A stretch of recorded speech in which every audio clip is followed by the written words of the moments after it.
Chapter 341. The white robe lines up the heavenly array. The Xianzhu displays its divine might _7. At the command, the Nan-Su army, under the leadership of 3 assistant generals who had achieved mastery of meridian passage, arranged a heavy formation with 2,000 soldiers and trapped Sha Wenlong within it. Thud, thud, thud. The foot soldiers, holding shields made of mysterious iron and taller than a man, formed an impregnable wall and began a fierce battle. Sha Wenlong kept slashing at the enemy army, breaking the formation, but he was ultimately trapped. As expected, he's the only mysterious phenomenon. Falsifying the number of enemy troops was one thing, but if Li Gong didn't even disclose the real number of generals, it meant he was truly sabotaging Desu. Just as Fan Jiuxiao had relaxed, he saw a general charging through the formation not far away. The man, wearing the armor of Qing country and riding a black horse, was tall and brave. Astonishingly, he fought barehanded on the battlefield. With a single punch, his Gangqi transformed into a gigantic tiger and tore apart more than a dozen soldiers in front of him. Vice General Liu charged to meet him in fury, only to have his skull crushed by a punch, leaving a transparent hole. Then Vice General Zhang tried to strike with his great sword, but the fierce warrior caught it with his bare hands, lifting Zhang like a chicken, and then he tore him in half. This man, finding the horse under him too slow, simply continued on foot, picking up the battle horse and using it as a weapon to smash dozens more men, until the horse's flesh turned to mush. Then he continued to fight the enemy barehanded. Profound image realm. Great success. He might even be close to perfection, just one step away from becoming a martial saint. Wasn't Chun Sansi the one commanding at Hulaguin? How could there be such a fierce warrior? This combat power was no less than any of the main generals of the 8 camps. And being close to the martial saint level, he could completely turn the tide of battle without another warrior of the same realm present. Li Gong. He didn't mention this either. How dare he betray the allies like this? Considering this, those Qing country defector generals might indeed be real. Only such a fierce warrior could control so many defectors skilled in meridian passage. Surround him as well. Retreat. Fan Jiuxiao had no intention of continuing the fight. He just wanted to use his troops to delay the fierce general and then break out swiftly. That's about enough. Pushed by Wang Ji, Fang Qingyun had already left the summit. He said indifferently, "Junior brother, our goal has been achieved. Let them break through. After all, they have 10,000 men, and we brought only 1,500. It's all just a feint using this heavy rain. If we keep pursuing, we might expose ourselves, and this place is not too far from the main camp of Nan-Su. It could get troublesome once reinforcements arrive. No, let's try again."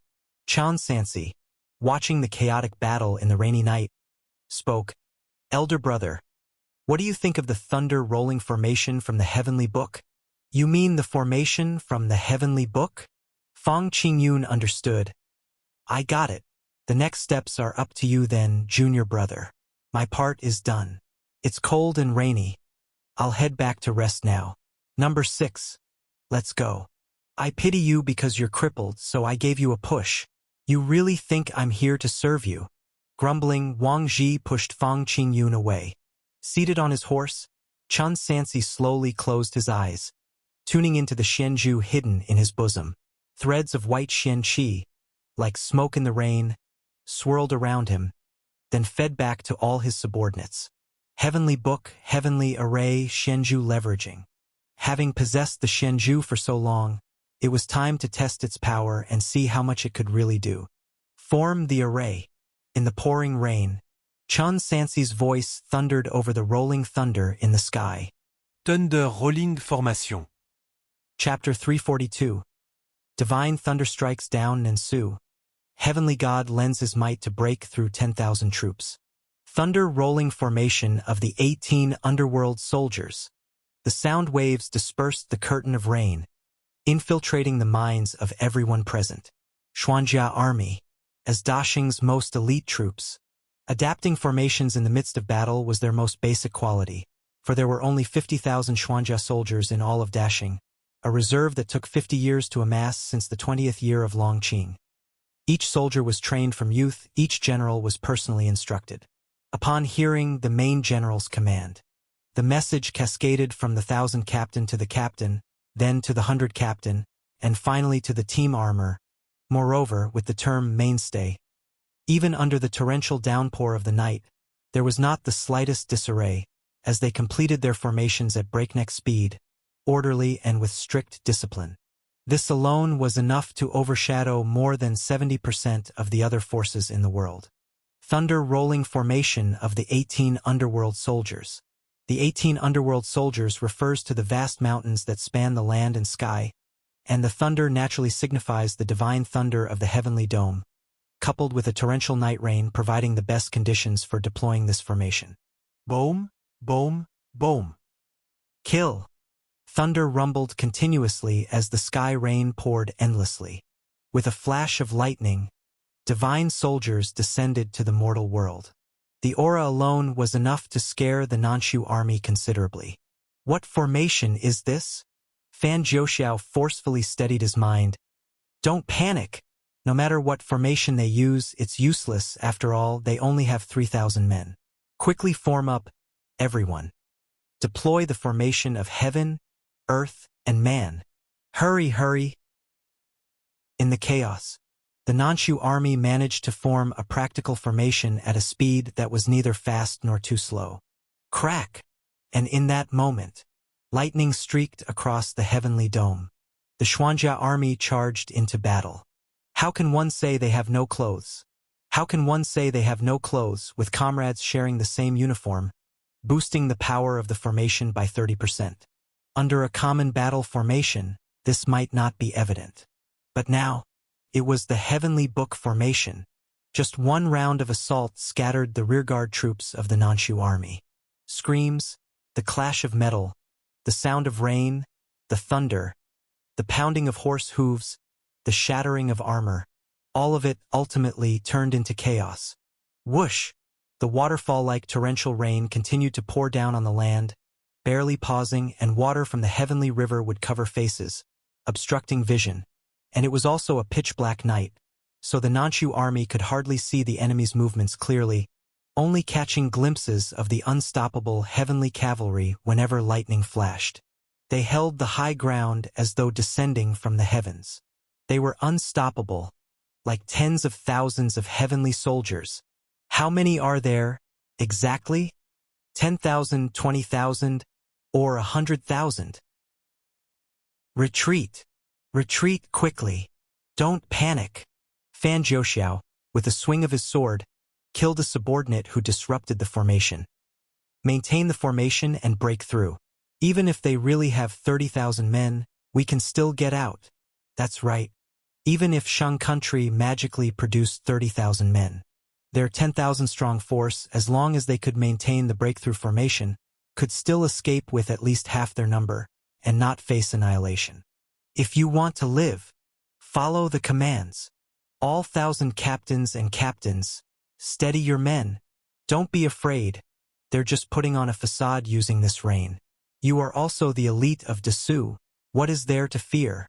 As generals, it was their duty to stabilize morale in critical moments. Upon hearing these words, the Dessous soldiers managed to regain a semblance of composure. Although they were trapped in an ambush, they didn't need to fight to death, only to break through. 10,000 people working together would have a better chance of survival. And more importantly, Mr. C was right. They were also elites, since both sides were but mere mortals. With Fan Jiuxiao's all-out efforts, they finally got a temporary grip on the situation and chose to break through toward the southwest. It was at this moment, above the dark curtain, lightning shone once again. Blue thunder, like a spider web, spread and tore across the pitch-black heavenly dome, illuminating the vast wilderness of the battlefield, casting the shadow of thousands of horses and troops in the mud. For a brief moment, this image remained frozen as if time had slowed, and everything under the heavens seemed to decelerate. Above the sky, the network of thunder gradually spread, enveloping most of the heavenly dome before slowly fading away, leaving only one single streak that did not vanish but instead struck down. Crack! A giant python of dazzling blue crashed down from the heavens with a thundering impact onto Silver Pine Cliff. The summit of the canyon exploded with a roar. Countless boulders toppled down from the heights, shattering the frozen moment upon landing on the battlefield. Heavenly God aids us. Atop the mountain summit, where the thunder fell, a figure in a white robe standing tall. A silver spear pointed to the sky, his voice thunderous, his spirit fierce. Nansu traitors, how dare you defy the heavens? The Nanshu army, which had just stabilized its formation, fell into panic once more. They finally realized why they had been under constant repression. The Xuanjia army's formation synergized with the forces of heaven and earth. Not because the Nanshu soldiers were well-traveled and knowledgeable in formations, but from their first-hand experience. Only those ensnared within the formation could truly comprehend the intricacies of the enemy's tactics. Every move of the Xuanjia army perfectly matched the torrential downpour, even the lightning above, leaving them utterly without the power to retaliate, with no choice but to attempt a breakout. With the roar from the white robe and the descending thunder, they came to a startling realization. This formation was not of the mortal world but of the heavens, an immortal formation. The Red Eyebrow Army. One assistant general suddenly remembered. Do you all recall? The Red Eyebrow Army commander Liang Jinian had a miracle soldier's heavenly book gifted by an immortal. That heavenly book ended up in the hands of a certain Chun. Otherwise, how could he summon divine thunder? Immortal Formation. Chapter 343. Divine thunder strikes down Nansu. Heavenly God lends his aid to shatter the massed forces _2. Immortal treasure. Divine Intervention. The Shang people have divine intervention. The white-robed general has been granted divine technique by an immortal. Run, run. Faking divine powers. Fan Jiuxiao screamed until his voice was hoarse. It's just a bolt of lightning striking down. A coincidence. What does it have to do with him? Isn't it very normal for heavenly thunder to strike down mountains during thunderstorms? Why do you believe everything? If he really had such power, why use it to strike down mountains? Why not strike down people directly? Almost simultaneously with the thunder striking down, another thunderbolt rolled down from the heavens. This time, it struck people. Rumble. A bolt of lightning, more than a yard thick, descended from the sky, and after tearing through the curtain of rain, it struck at the very center of the Nansu army. In an instant, over a dozen cavalry, both men and horses, were turned to charred corpses. This strike became the final straw that broke the camel's back. Attracting thunder, the Deshang army formation can call down heavenly thunder to aid their battle. How to fight? Do you fight with the heavenly God and heavenly thunder? Save me. Run, run. At this moment, the collapse of the Nansu army could no longer be contained, and the breakout formation that was barely formed in moments disintegrated like startled beasts in the woods, scattering in all directions amidst the pouring rain. Even the few generals who tried to command were completely ignored. Everything became uncontrollable. Brothers! Xia Tsong, holding a long spear, shouted excitedly through the rain. Did you see it? The heavens are aiding our army. Kill! Kill! The soldiers of the Xuanjia army, under such circumstances, found their morale and killing intent soared to the extreme. They felt as though they had the support of thousands of brothers and that the heavens themselves were lending their power, completely forgetting that there were only 1,500 of them.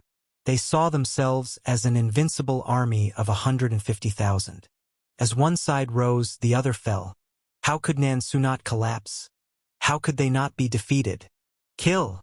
ZZZT ZZZT. The sounds of weapons tearing through flesh continuously rang out. One after another, the Nanshu cavalrymen fell, and even so, not a single one dared to counterattack. Some discarded their weapons and stripped off their armor, only hoping to lighten their load to make their mounts run faster. In the distance, Chun Sansi felt the Xianzhu in his embrace. He was somewhat surprised himself. He had not expected that the formation from the Miracle Soldier's heavenly book, combined with the white Xianqi inside the Xianzhu, could not only harmonize with the forces of heaven and earth but also borrow their power. This was indeed the true immortal treasure. Moreover, based on this field test, the power demonstrated by the heavenly book array depends largely on the amount of white Shen Qi stored. Just now, 2 bolts of lightning struck down and consumed a full 30%. Moreover, this lightning was uncontrollable. The landing spots were completely random, only it would not harm one's own people. But that was sufficient. On the battlefield, being able to summon thunderbolts to strike down enemies. Even if only 1 bolt, it could terrify an army of thousands. For now, if he were to deplete all the white qi accumulated inside the Shenju, a few more bolts could be summoned, but there was no need for that. Chun Sansi thought he didn't do anything deliberately, but even the white Shen Qi had taken around half a year to accumulate to this amount. Using it all at once would be too extravagant, especially not on these 10,000 men. After all, there was still the army of 100,000 from Nansu country. Furthermore, the objective was accomplished. These 10,000 were finished. Rumble. Thunder continued to roar with the lightning. Every thunderclap terrified the Nansu soldiers, and many fell off their mounts while running, wetting themselves in fear. The soldiers who had earlier been responsible for trapping the 2 mystical phenomenon generals no longer had any courage, and they screamed, trying to flee. In such a situation, for the generals at the Xuanxiang realm, it was a thorough slaughter. 2 Meridian Passage assistant generals tried to flee. Dressed in Deshang armor, Deng Feng directly commandeered a warhorse. After chasing for a distance, he suddenly leaped up, using the horse beneath him as a springboard, crushing it to death with 1 stomp for leverage, and his entire body flew 20 yards through the lightning and thunder, landing directly between the 2 fleeing assistant generals. He then grabbed them by the nape and yanked them off their mounts, wrapping Gang Qi around them and slamming them together. The 2 Meridian Passage assistant generals were smashed to pieces. Then, Deng Feng took up 2 horses and used them as weapons. Each time he brought them down, scores of lives were extinguished. He had turned into an unstoppable humanoid beast, further exacerbating the already collapsing Nansu soldiers. This time, even Fan Zhouxiao himself couldn't suppress his own panic. Kicking his mount hard in the belly, the green horse burst forth at breakneck speed, not caring for his subordinates, fleeing alone into the night. "Where are you going?" As Deng Feng mercilessly tore through the enemy troops, even if everyone in front of him was just a wooden mannequin, it would still eventually slow him down. The burst speed of the green horse wasn't slower than that of a mystical phenomenon realm martial artist, so he could only watch as the enemy general gradually got away. "General, do you fancy this horse?" Chan Sansi appeared beside him, looking in the direction of the 14th prince of Nansu fleeing. "Today, I shall gift it to you. Giddy up." "Nay!" With a whinny, Chen Sun started swiftly despite the pouring rain, the muddy ground seemingly not affecting its speed at all, quickly catching up to and relentlessly pursuing the green horse that had fled ahead. "Damn it! Damn it! Faster! Faster!" Fan Zhouxiao urged the mount below him. However, the green horse specialized in burst speed, and while its endurance for traveling 2,000 li a day was certainly excellent compared to other fine horses, it fell short when compared with the white swan horse. Seeing the gap closing, Fan Zhouxiao knew it was nearly impossible to escape. Resolving himself, he wielded his sword in one hand and his shield in the other. Suddenly turning around, he slashed directly at the white-robed general. Chapter 344. Divine Thunder Strikes Down Nansu. Heavenly God lends his aid to shatter the massed forces _3. Chan. At most, you couldn't have achieved more than minor meridian passage. How dare you pursue alone? Prepare tudi. Clang. Boom, boom, boom. The sound of a long spear clashing with the blade of a sword combined with the sound of thunder, scattering layers of rainwater. Afterwards, the 2 warhorses crossed paths, with both riders turning their mounts around. Fan Zhouxiao felt the humming of the treasure sword in his hand, and his expression became incredibly solemn. The strength of the other's power was almost equal to his, who had achieved mastery of meridian passage. How could that be? Fan Zhouxiao clearly couldn't accept this fact. You were manipulating chi blood while executing your moves. which means you haven't yet opened the 8 extraordinary meridians. So how can you compare to me? It's because you practice one cultivation technique. I practice 100. Clang! Chun Sansi and Chen Sun had an unspoken understanding to the extreme, having begun to accumulate strength even before their first exchange. The 5 tigers' soul-breaking spear, amidst the splashing rain, transformed utterly into a rampant Jiao Long, each time more powerful and more brutal than the last. The Fan Juxiao before him was no pushover. He too was a genius among his peers, suppressing a whole realm, and he even wielded a mystic iron shield, but even so, he couldn't last 10 exchanges. Thump! Another exchange followed. Fan Juxiao couldn't hold onto his shield anymore, and his body uncontrollably drifted backward. Before he could land in the mud, a long spear thrust forward, piercing his wrist. Ah! He wailed, trying to grab the spear shaft.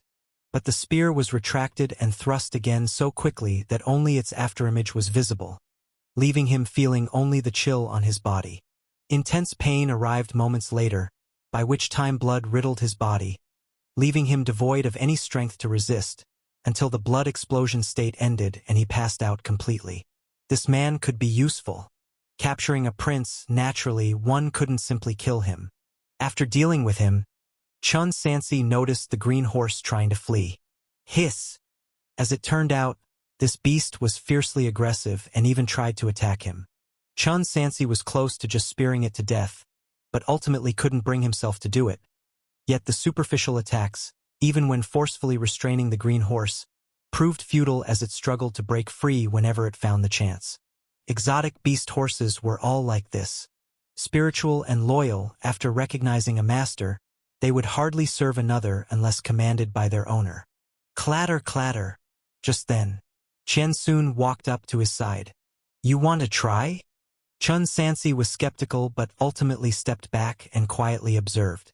Hiss!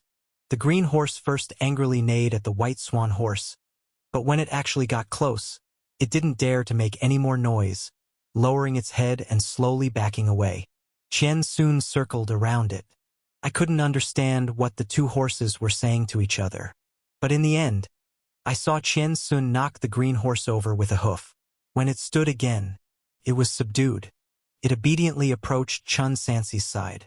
Question mark. Chun Sansi patted Chen Sun's face. Well done. Chen Sun nodded. After the battle, Chun Sansi said, I'll treat you to a feast after the battle. Clatter, clatter, clatter. Horse hooves sounded from behind. Xia Tsong and others caught up. The main battlefield had also come to an end. General, in this battle, we slayed 6,000 enemies, captured 3,000. Our army suffered no more than 20 casualties, and there are about 1,000 more heading southwest. How many men should we send to chase? Let them go back. Chun Sansi answered. Clean up the battlefield and return hastily to Hulagwan before 5 a.m. Fear spreads. The sight of divine thunder striking down from the sky, witnessed by these 1,000 men.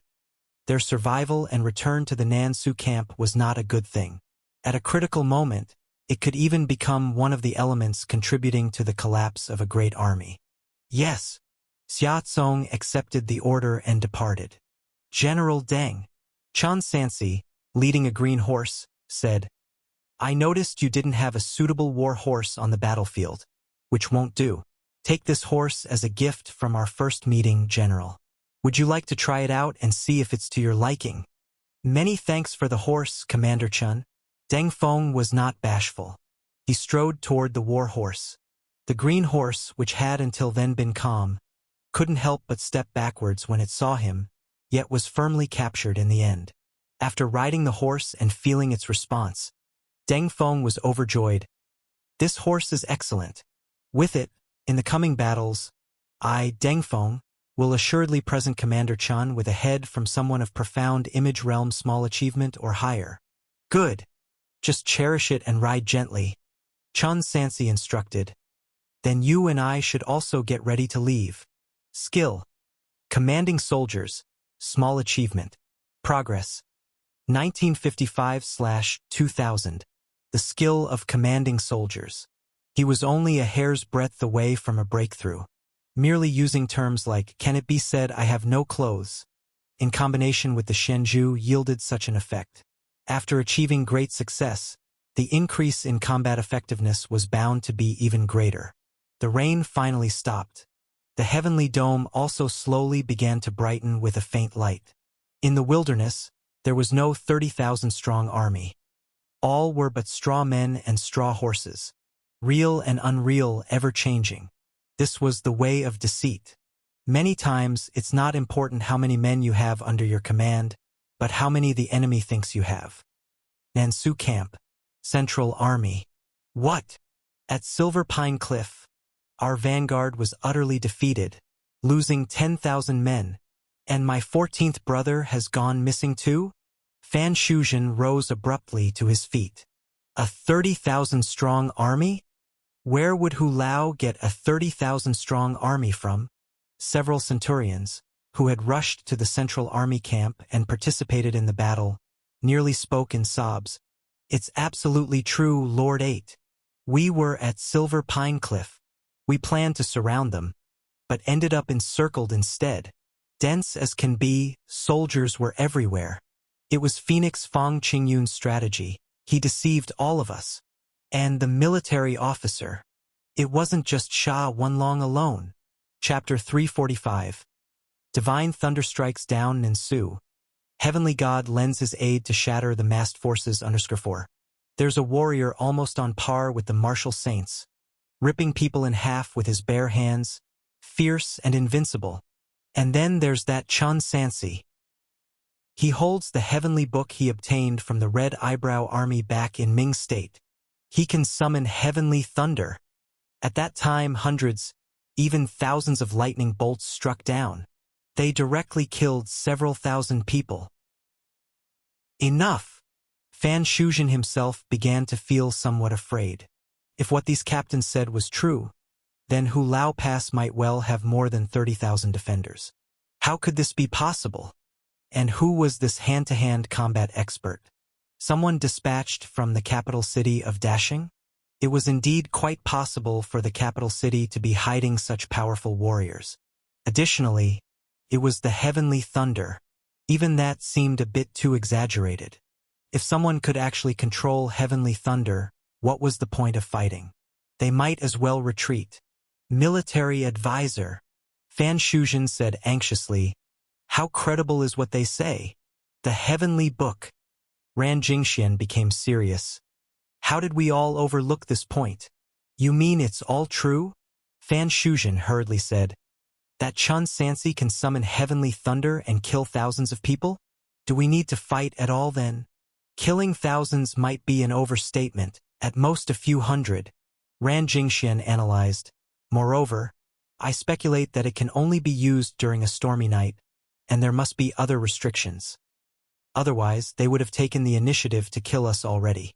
To summarize, it's that the number of generals inside Hu Lao Pass is incorrect, and the number of troops might exceed 3,000.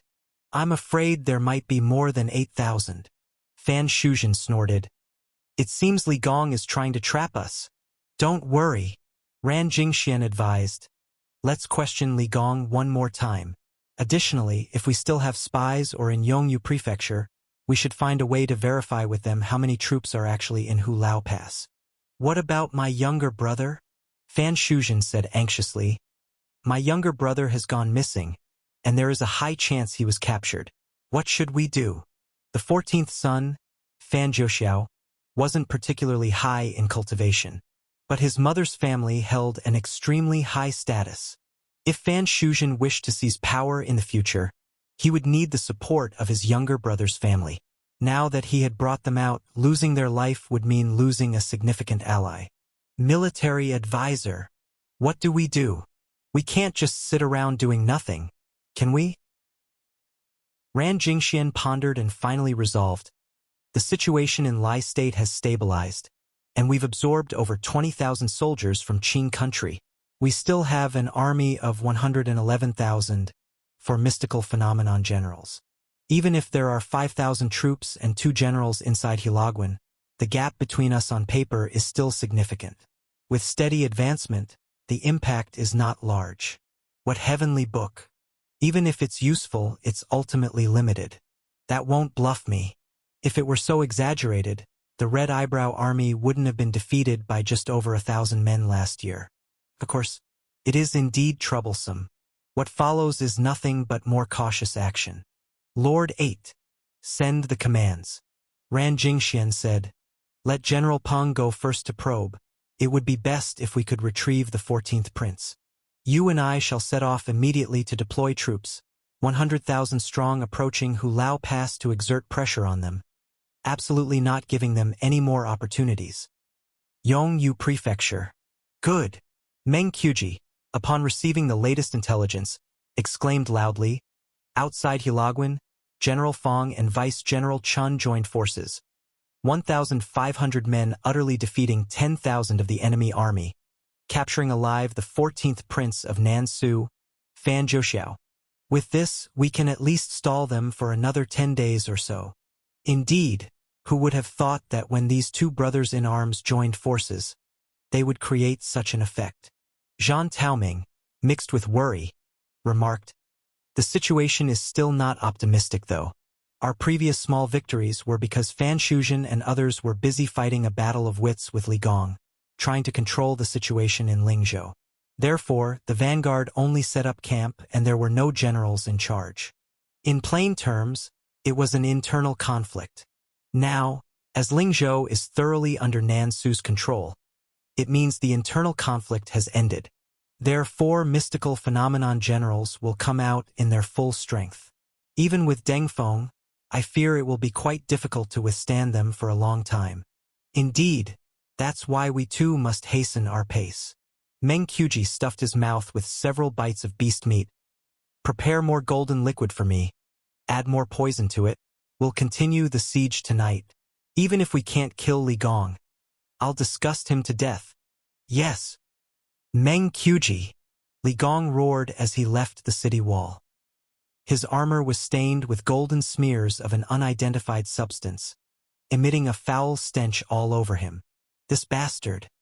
He actually took the risk of getting himself injured, shattered the protective Gangqi in a short time, and then poured a bucket of the golden liquid. Although the mystic iron armor protected him, it was still utterly revolting. Wait until I get my hands on him. I'll start by twisting off his head to use as a piss pot.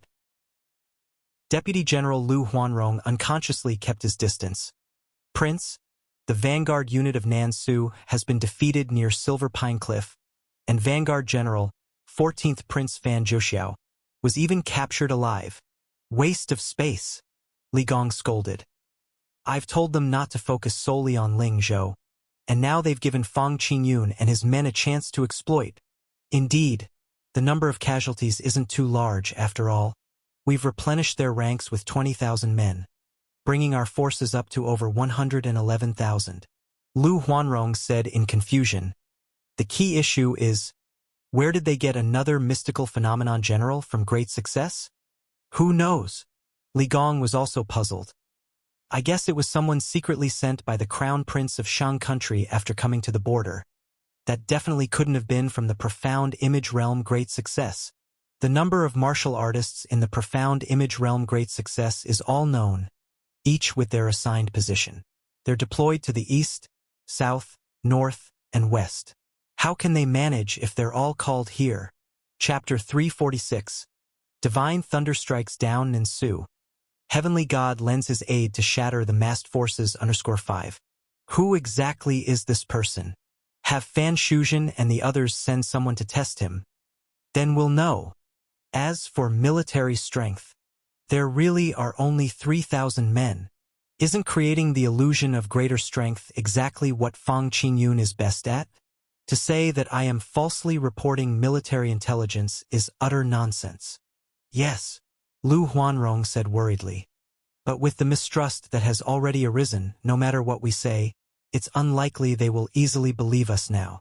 Send my son over. Li Gong gnashed his teeth and said, I have only one son. They should believe us now, shouldn't they? His eldest son was stationed in Yao State, west of Lingzhou. Tell them that any further delay in attacking the city will cause us to miss our war opportunity. Hu Lao Pass. What? Last night, just 1,500 of you took down more than 10,000 men? And with the assistance of the Duke of Thunder? Not a big deal. Right before my eyes, the big bearded guy who was glaring at me moments before turned into charred ash moments later. It seems my great dashing black armor troops really have divine help. Nonsense. This is a formation from the heavenly book. Inside the city, the Xuanjia soldiers animatedly recounted last night's events to each other, their morale soaring as they did so. Thrilling. Even Sha Wanlong was immensely pleased. General Fong truly lives up to his reputation. Yes, senior brother, Chan Sansi said. That downpour of yours must have scared the daylights out of them. Junior brother, there's no need to flatter me. It's meaningless. Fong Qingyun said indifferently, you and I should continue to discuss our next strategies. After these two minor defeats, many of Nan Su's generals will likely be coming to the front. There are 4 profound image experts, 2 of them at the level of great success. Senior brother, quickly share your strategy for defeating the enemy. I am very curious, and waiting to learn from you. You are too modest, senior brother. Aren't you just making me nervously anxious? Enough with the jokes. Let's discuss serious matters. Fong Qingyun said, according to junior brother's earlier plans, we intended to sow dissension within the Su and Qing forces, keeping them uncertain about the true strength at Hu Lao Pass to delay their siege. However, I am at a loss as to the specifics of how to defeat the enemy. After all, this was an army of 100,000. The previous victories indeed had struck at their morale, but that was all. Merely sowing discord is not enough. Chun Sansi spoke slowly. I am certain that King Tang Ligong will do everything in his power to gain Nan Su's trust, so the Nan Su army will still come to attack the city. We must continue to slaughter them in another round, to the point where they not only mistrust each other but also fear Hu Lao Pass. Only then will their true fatal weaknesses emerge. Issue my order. 2,000 men must continue herding horses every day without pause. Also, senior brother, would you please write down all the recent fortnight's heavenly phenomena for me? Lastly, all other officers and soldiers, day and night, must practice the heavenly book array without any slack. For several consecutive days, the soldiers practiced the corresponding formations outside Hu Lao Pass based on the upcoming heavenly phenomena, preparing for any sudden need. Finally, the long-absent commanding soldiers panel reappeared. Skill: commanding soldiers, great success. Progress: 0. Utility: war frenzy. War frenzy: commanding techniques peerless across the world. Subordinates trained can become tiger and wolf troops, bloodthirsty and frenzied upon seeing blood, their might stacking overwhelmingly until unstoppable. Gathering momentum.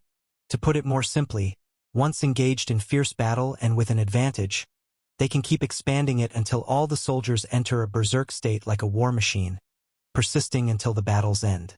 A full-blown frenzy.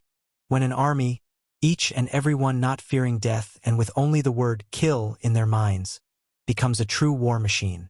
And with the addition of mainstay for calm in crisis ensuring the formation doesn't break, how can you say we are dressed in rags? Enhancing formation strength and soldiers' coordination, and finally with the heavenly book and the Shenju. If the enemy doesn't possess high-realm martial artists capable of crushing the ranks, at the same level it will be a steamrolling in an outright crushing state. The problem lies exactly here. The opposing side has 2 profound image experts at great success. This demands observation of the third step to break through the 100,000-strong army. Beyond that, before the final battle, it's also crucial to advance the sword chi skill to small achievement. The incense is sufficient. It's just a matter of time. Report. Zhao Kong rushed over in haste. Sir, the entire Nansu army has already arrived at the great village 50 miles away. They are coming in full force, claiming to be 200,000 strong, with 4 profound image realm generals. Among them, a general named Pang is now quartered with the vanguard. He has personally led a contingent of over 200 cavalry to call out for a challenge at the city gates. Pang! Chen Sansi quickly recalled this man. Pang Yunheng. Profound image realm great success. An eminent general well known in Nansu. Come with me to the wall. Nanshu camp. Good. Fan Shuzhen, looking at the official from Yao State in front of him, finally made up his mind.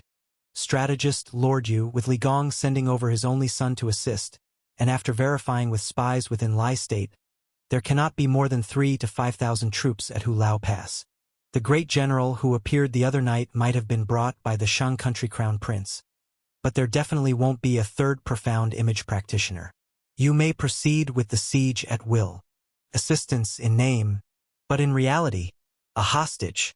With him sending his only son over as a hostage, it was clear Li Gong was not lying. There's no need to rush.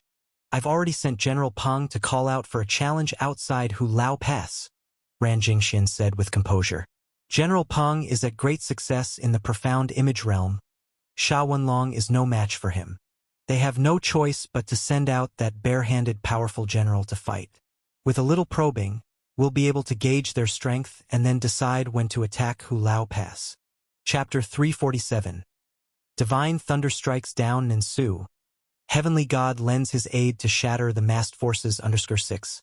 If, Yu Jingji said, what if they don't come out of the city to battle? Then it's just what I want. Ran Jingxian said, if they don't come out to battle, it means they are afraid. If they are afraid, the morale that our vanguard troops have lost will gradually recover, exposing their false bravado. That would be best, Fan Shuzhen said.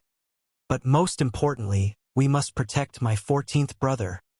Outside Hulao Pass, Peng Yunheng led over 200 cavalry, shouting insults outside the city. You within the city. Merely over 3,000 men, 2 generals. You previously relied purely on underhanded tricks to achieve 2 minor victories. Today my great army is at the foot of your city. Why are you acting like scared turtles? Quickly release Lord 14, and we'll spare your lives. Nonsense.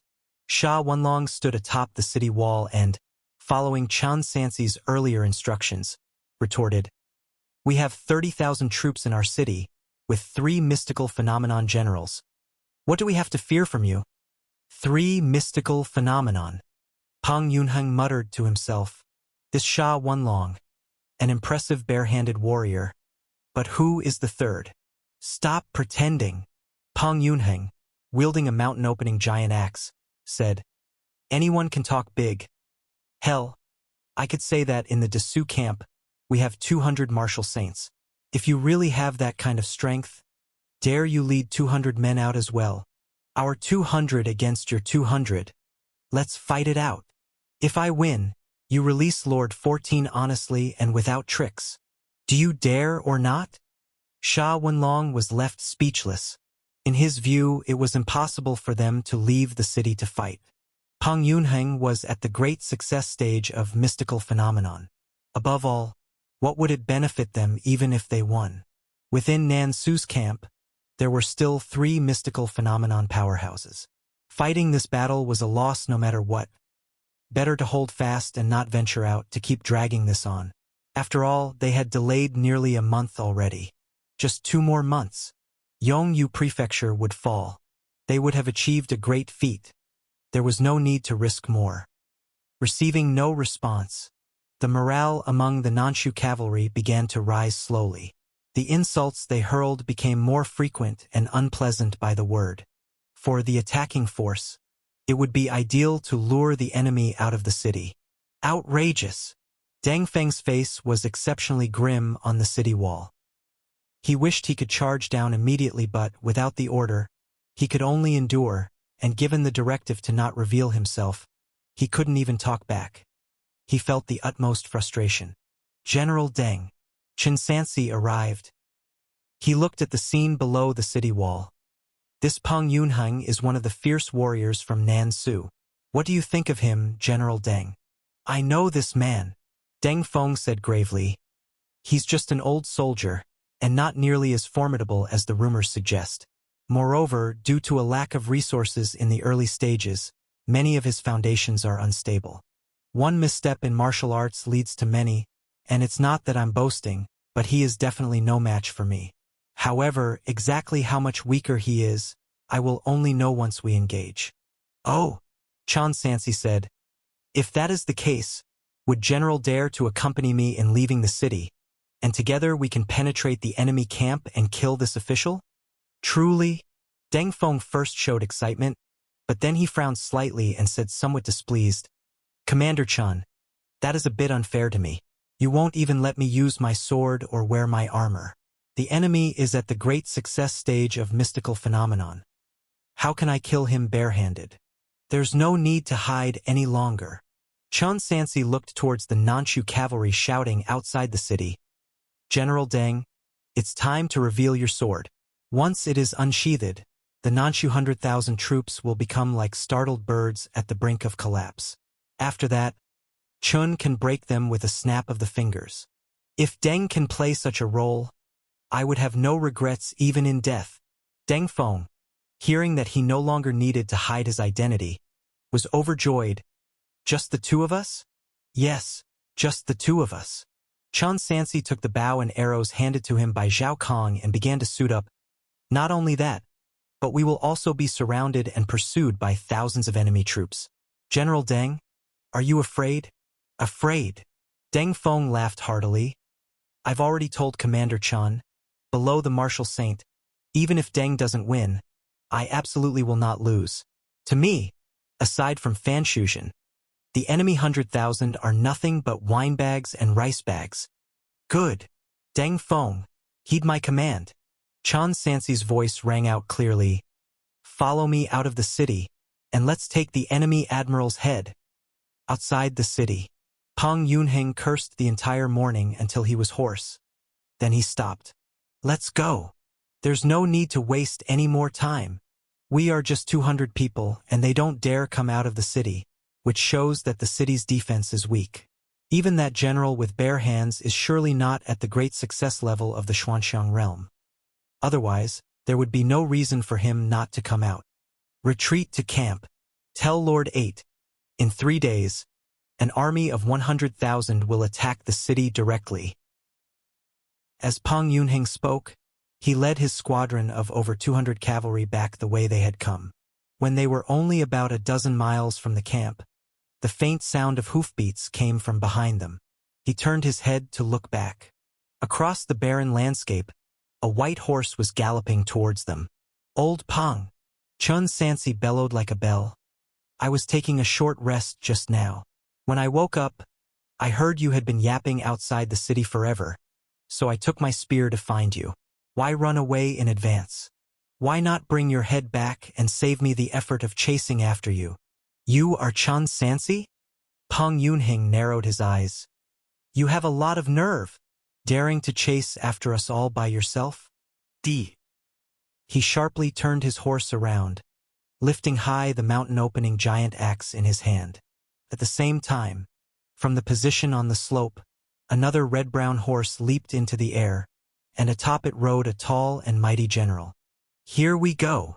Peng Yunheng initially thought it was the fist-wielding general finally coming out to fight, but upon closer inspection, he realized this newcomer was wearing Qing country general armor and wielding an azure dragon crescent, which was very different from the ferocious general previously described. Who goes there? It is Deng Feng. Deng Feng?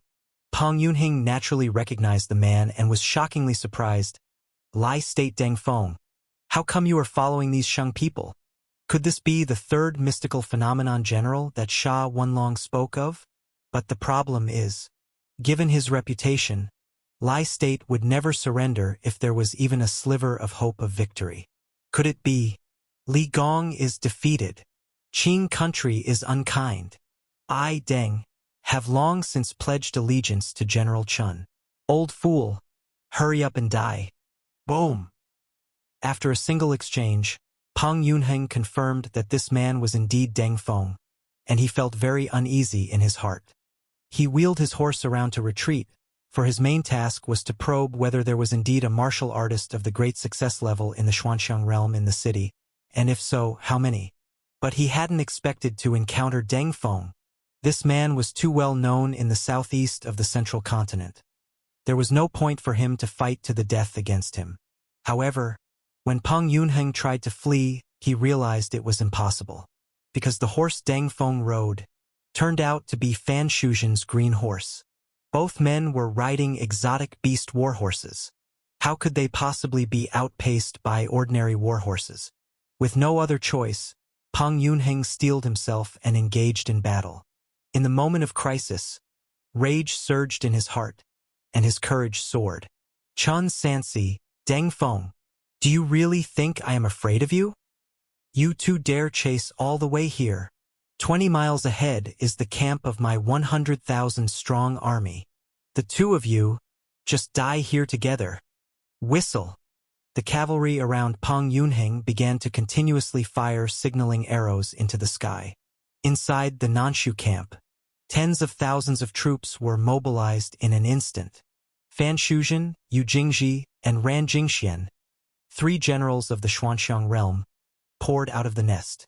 In less than half an hour, they could reach the place with thousands of troops to surround and kill the 2 men.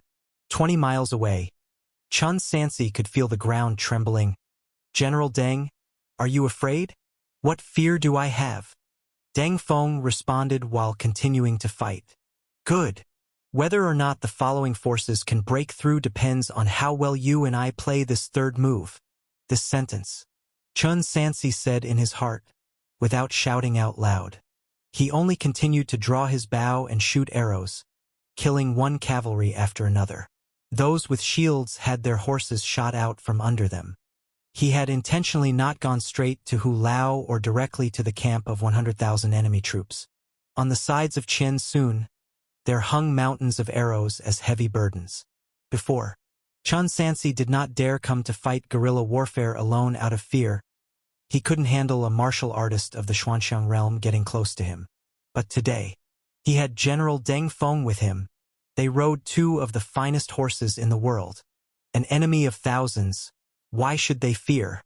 This third move shall be called frighten Nan Su's 100,000 soldiers, hesitate, and in the end, face defeat.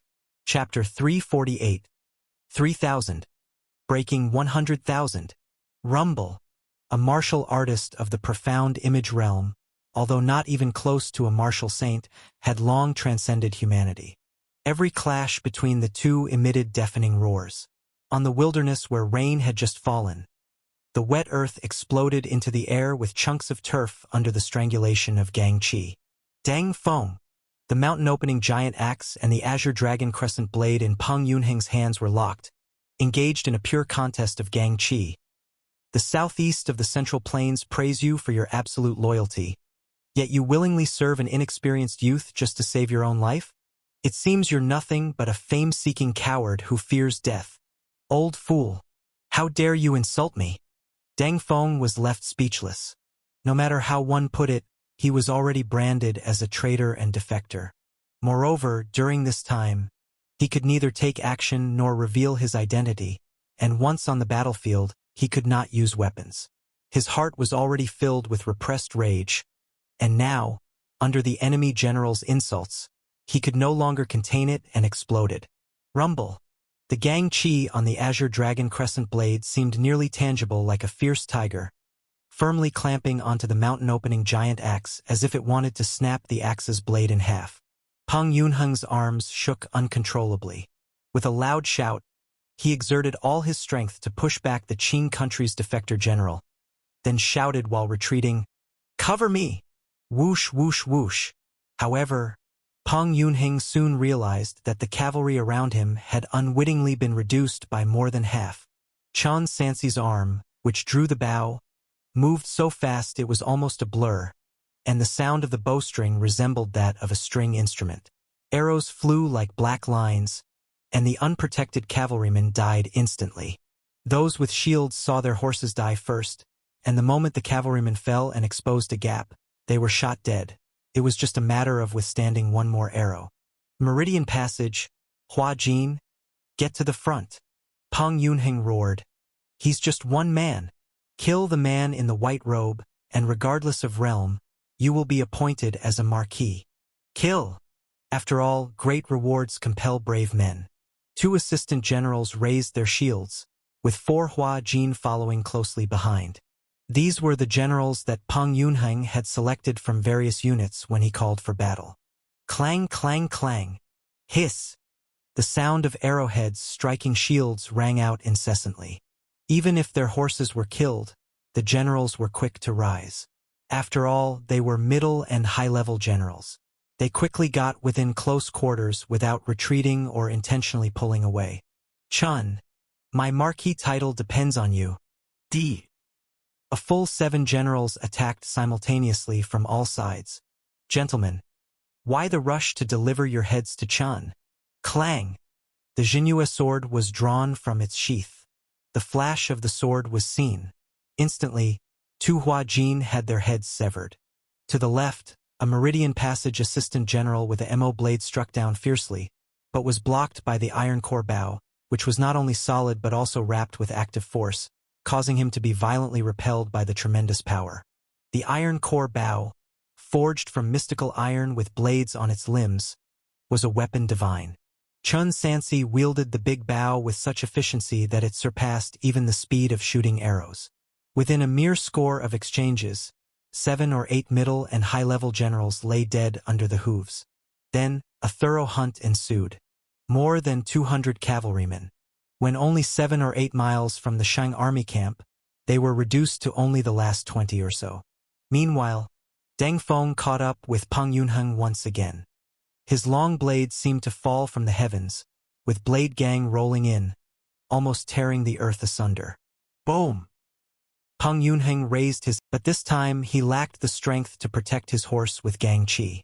The impact was too much for the animal. Its bones shattered inch by inch, and its broken limbs sunk directly into the mud. Without his horse, Peng Yunheng was forced to fight on foot. In this state, having a horse gave a dominant advantage. Striking from high ground, the force of the charge, enduring speed, Peng Yunheng was already less skilled than his opponent. He stood no chance. He had no choice but to unleash the speed of a mystical phenomenon realm martial artist, turning into a shadow as he sprinted forward toward his own great army, with just the last stretch of distance remaining and 3 mystical phenomenon generals to meet him. Lord 8, save me! His voice echoed across the wilderness. Several miles away, 3 mystical phenomenon generals riding at full speed, along with tens of thousands of troops, heard it loud and clear. Isn't that General Peng's voice? Fan Shuzhen's eyebrows furrowed deeply. We ordered him to challenge the enemy, and he was beaten to this state? That unarmed general is so ferociously invincible? Trouble. Ran Jingxuan's expression grew serious as he noticed the unease on the soldiers' faces. We've been tricked again. They deliberately avoided fighting outside Hilagwan and chose this battlefield to let the soldiers witness General Peng's disgrace. How could old Peng end up like this? Yu Jingji spoke incredulously. Can that man really force him to such desperation that he's begging for help? The army must engage. Fan Shuzhen said firmly. Tell the soldiers that Shang people's main forces might be straight ahead. We'll crush the enemy completely. Perhaps Hu Lao will fall without us even attacking. Rustle. The army quickly ascended the slope. They could finally faintly see what was happening 5 miles away. Only, where was the great army? There were only 2 riders from Shang. One was striking Peng Yunheng. The other was pursuing and killing many cavalrymen. Just 2 men. Peng Yunheng had led more than 200 cavalrymen, and 2 people had reduced them to mere 7 or 8 survivors. Chapter 349. 3000. Breaking 100,000. _2. Who is this? Ran Jingxian faced the enemy as if it were a great threat. He holds the azure dragon saber in his hand, totally unlike the same person in the battle at Silver Pine Cliff. Did Li Gong deceive me? Fan Shuzhen clenched his teeth and said, adding this up, there are at least 3 individuals in the profound image realm inside Hilagwan, plus the white-robed Chen Sansi who knows the heavenly book, and Phoenix Chen Qingyun might also have some immortal law left by Sun Xiangzong. With our troop strength uncertain, how can we continue to fight?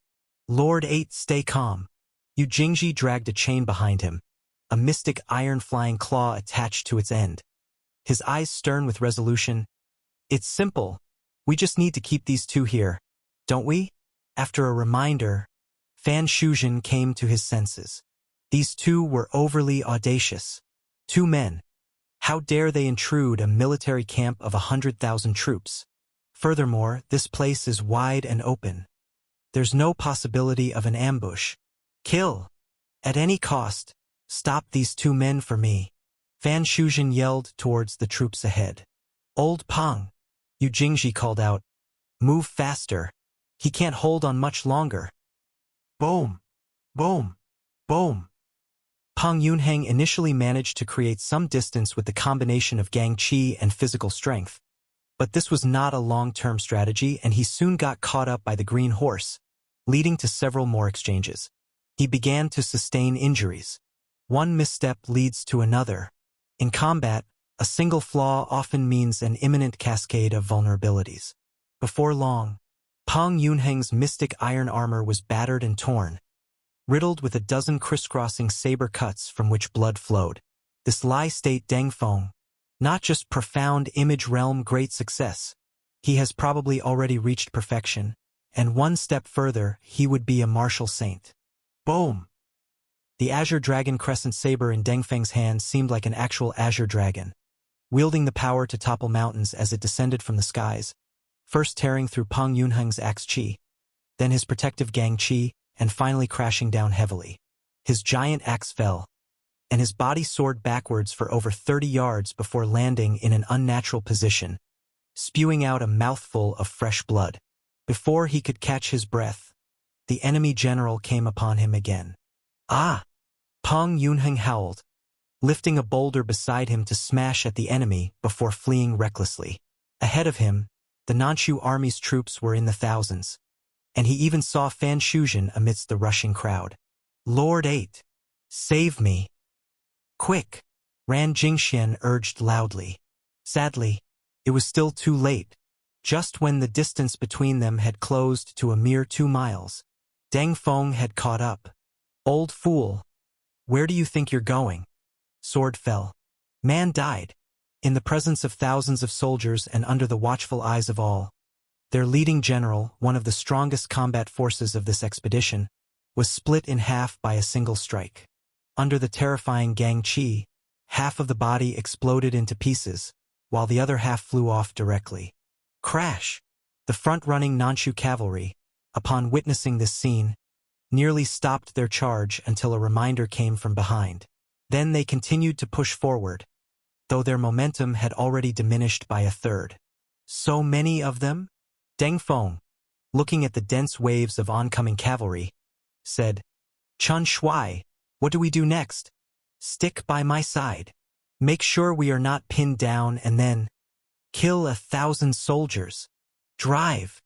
Shanshur, far from retreating, actually rode towards the enemy forces, slowing down only after a mile. His big bow once again burst into full power. Despite being just one man with one bow, the arrows he shot formed a continuous stream in the sky, eventually falling like rain upon the dense enemy troops. Crash! Hiss! In an instant, more than a dozen cavalrymen fell. At the same time, loud voices echoed across the land.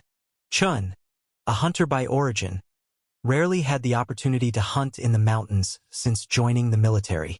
Today is a good chance to use you 100,000 swine and dogs for practice, lest I lose my livelihood. 100,000 swine and dogs. This time, not to mention the 3 main generals including Shuzhen. Even the ordinary soldiers felt a tremendous shame. They were furious, wishing they could immediately capture General Chun and flay him alive. Unfortunately, their fury was quickly extinguished by the rain of arrows. With each tenjong distance they closed, 7 or 8 of their comrades fell. The anger and humiliation in their hearts slowly turned into fear as the ranks around them dwindled. Shields! Shield cavalry to the front! An assistant general shouted out the command. The Nanshu army quickly made the corresponding adjustments. Shields! Shanshur, riding across the open field, found it amusing. Holding shields, if the ghost vein arrows were not enough, indeed, one could not shoot anyone dead. But if one couldn't shoot a person dead, couldn't one still shoot the horses dead? How many horses do you Nanshu cavalry have for me to kill? Buzz! The bowstring continued to vibrate. One by one, the war horses, all of which were valuable resources cultivated with a great deal of manpower and materials. Killing one meant one less, and there was no way to replenish them in a short time. In just a few breaths, dozens more horses lay dead. The Nanshu soldiers soon realized a terrifying truth. They simply couldn't catch up. Even though they had thousands of troops at that very moment, they could only stand more than a mile away, continuously taking arrows and losing men, posing no threat at all. They were merely being toyed with, two men toying with tens of thousands. They really had become 100,000 swine and dogs. Their response to the term swine and dogs went from initial rage to numbness, and then gradually they started feeling it wasn't inappropriate. Wasn't this just a group of swine and dogs chasing a hunter? Under the multiple blows, the 100,000-strong army, facing the two riders ahead, actually lost all will to fight. Chapter 350, 3000, Breaking 100,000, _3. The forefront of the cavalry deliberately slowed their pace. They didn't dare to continue the pursuit. Nobody was willing to court death. It was still the same old saying. Only the elite of the elite possessed the will to fight to the death. All the other groups, no matter how numerous, feared death, especially when they knew resistance was futile, and they would completely give up. If all else failed, the only option was to let these two arrogant foes come and go as they pleased. However, something even more inconceivable happened. Despite them deliberately easing up, the two riders ahead didn't flee. They too stopped. Nanshu bandits, why did you stop chasing? Chun here hasn't had enough yet. The general surnamed Chun stood his ground and continued shooting arrows, killing his enemies. Mystic Iron Shield. Quick! Clear the way. Wait for the generals from behind to catch up. Tens of thousands of troops. Of course, it was impossible for everyone to move out at once. Upon hearing the signal arrow, the cavalry responsible for patrolling would chase out first, followed by the main general and the central army, who would take time to reach the front from within the mass of soldiers. The situation at hand could only be left to the generals. Boom! Boom! Boom! One after another, mystic iron shields formed an impenetrable wall of bronze and iron. This time, they were finally spared the pain of arrows. Seeing this, the white-robed general at the front couldn't help but burst into laughter. On the grasslands, barbarians call pigs and dogs Akina. Sai Sihii. You say you're just that, and indeed you are pure Akina Sai Sihii. How come you ended up encaging yourselves like pigs while chasing us? Deng Feng. Tear down their pig pen. At your command.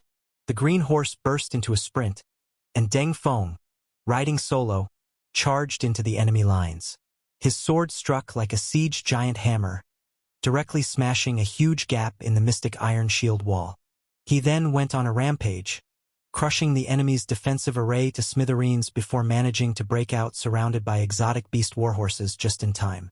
After the pig pen was dismantled, arrows followed in quick succession. One after another, Nanshu soldiers fell, and the vanguard of the 100,000-strong army might have turned back to return to camp if they didn't still have the generals for support. But at this moment, 3 generals of the profound image realm finally caught up. Taste my blade. Yu Jingji leaped high, covering over 20 yards in the air after leaving his horse and barely catching up. His horse-cutting saber fiercely slashed down. Boom! The next moment, he himself was sent flying backward, flipping several times in the air before landing back on the ground, retreating step by step until a soldier with a shield fortuitously helped stabilize his posture. Lord 8. This man is incredibly tough. Only you can handle him. Keep him here, Ran Jingxian said. Lord 8. As long as we can hold them momentarily, surrounded by the great army, they are certain to die. We absolutely cannot let them escape otherwise. He glanced at the soldiers beside him, paused, and then continued. The morale will completely collapse. It will take at least half a month to rebuild morale.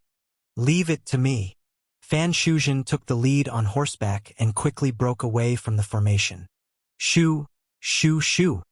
Arrows came flying toward him one after another, which he blocked using the blunt great sword in his hands.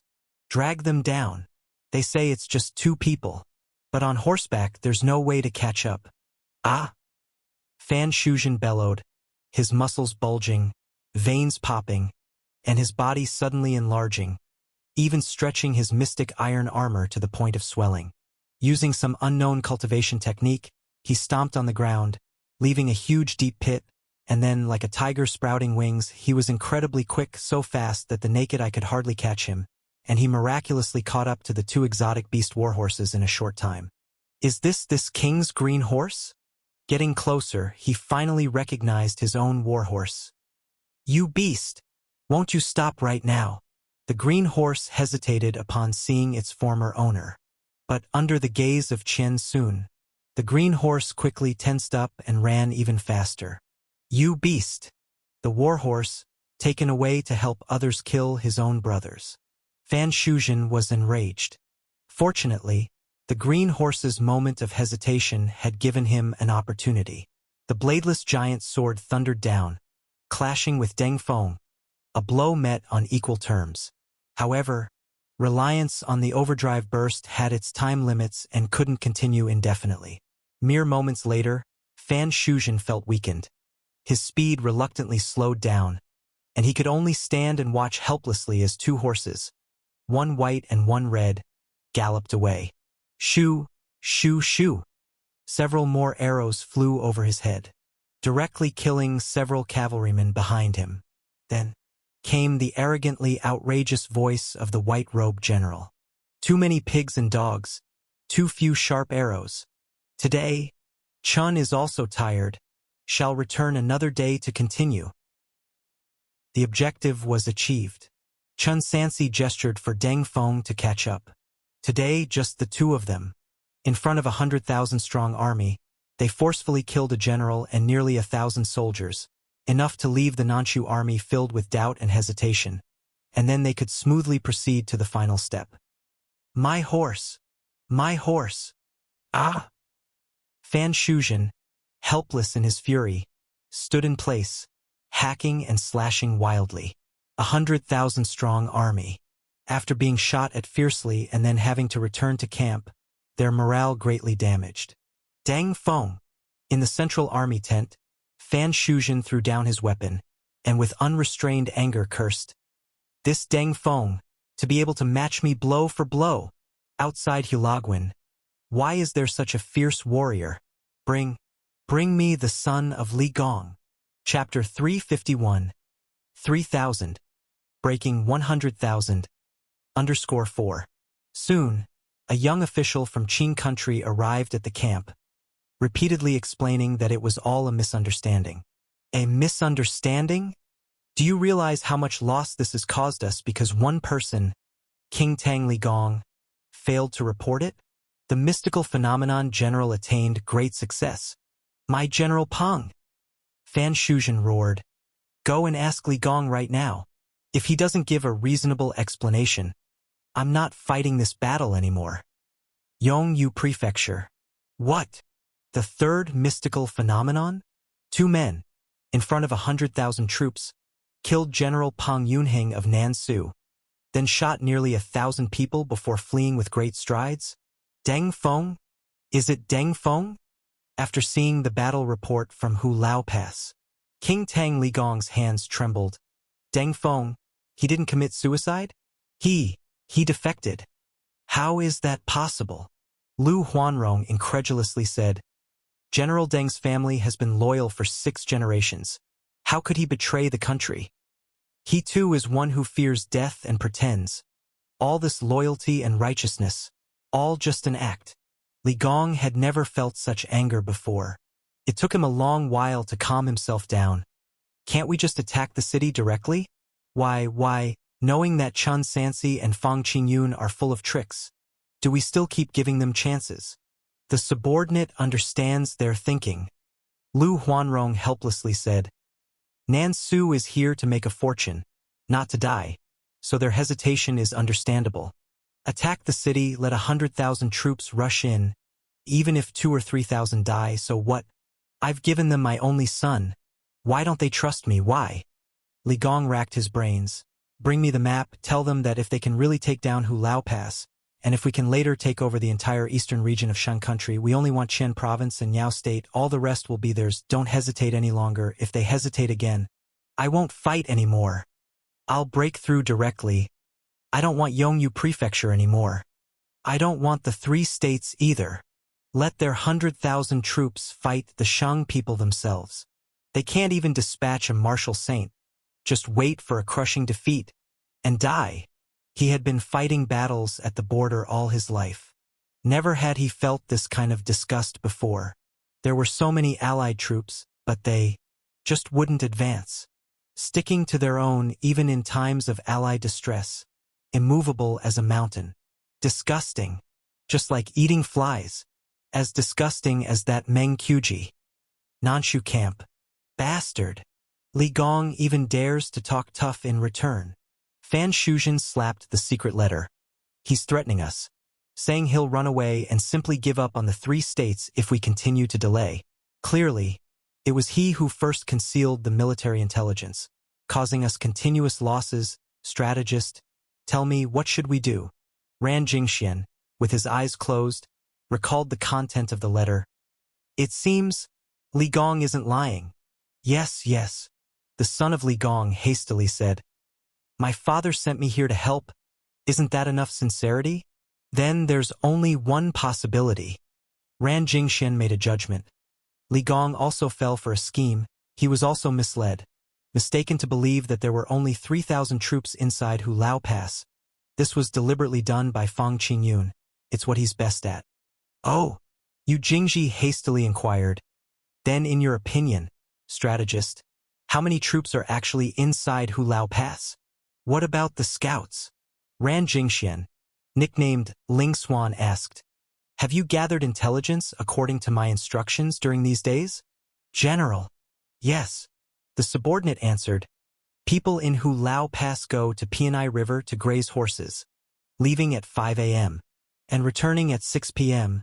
The number of people herding is numerous, hard to count precisely, but it looks to be at least 2,000. Just for herding horses, there are 2,000 people?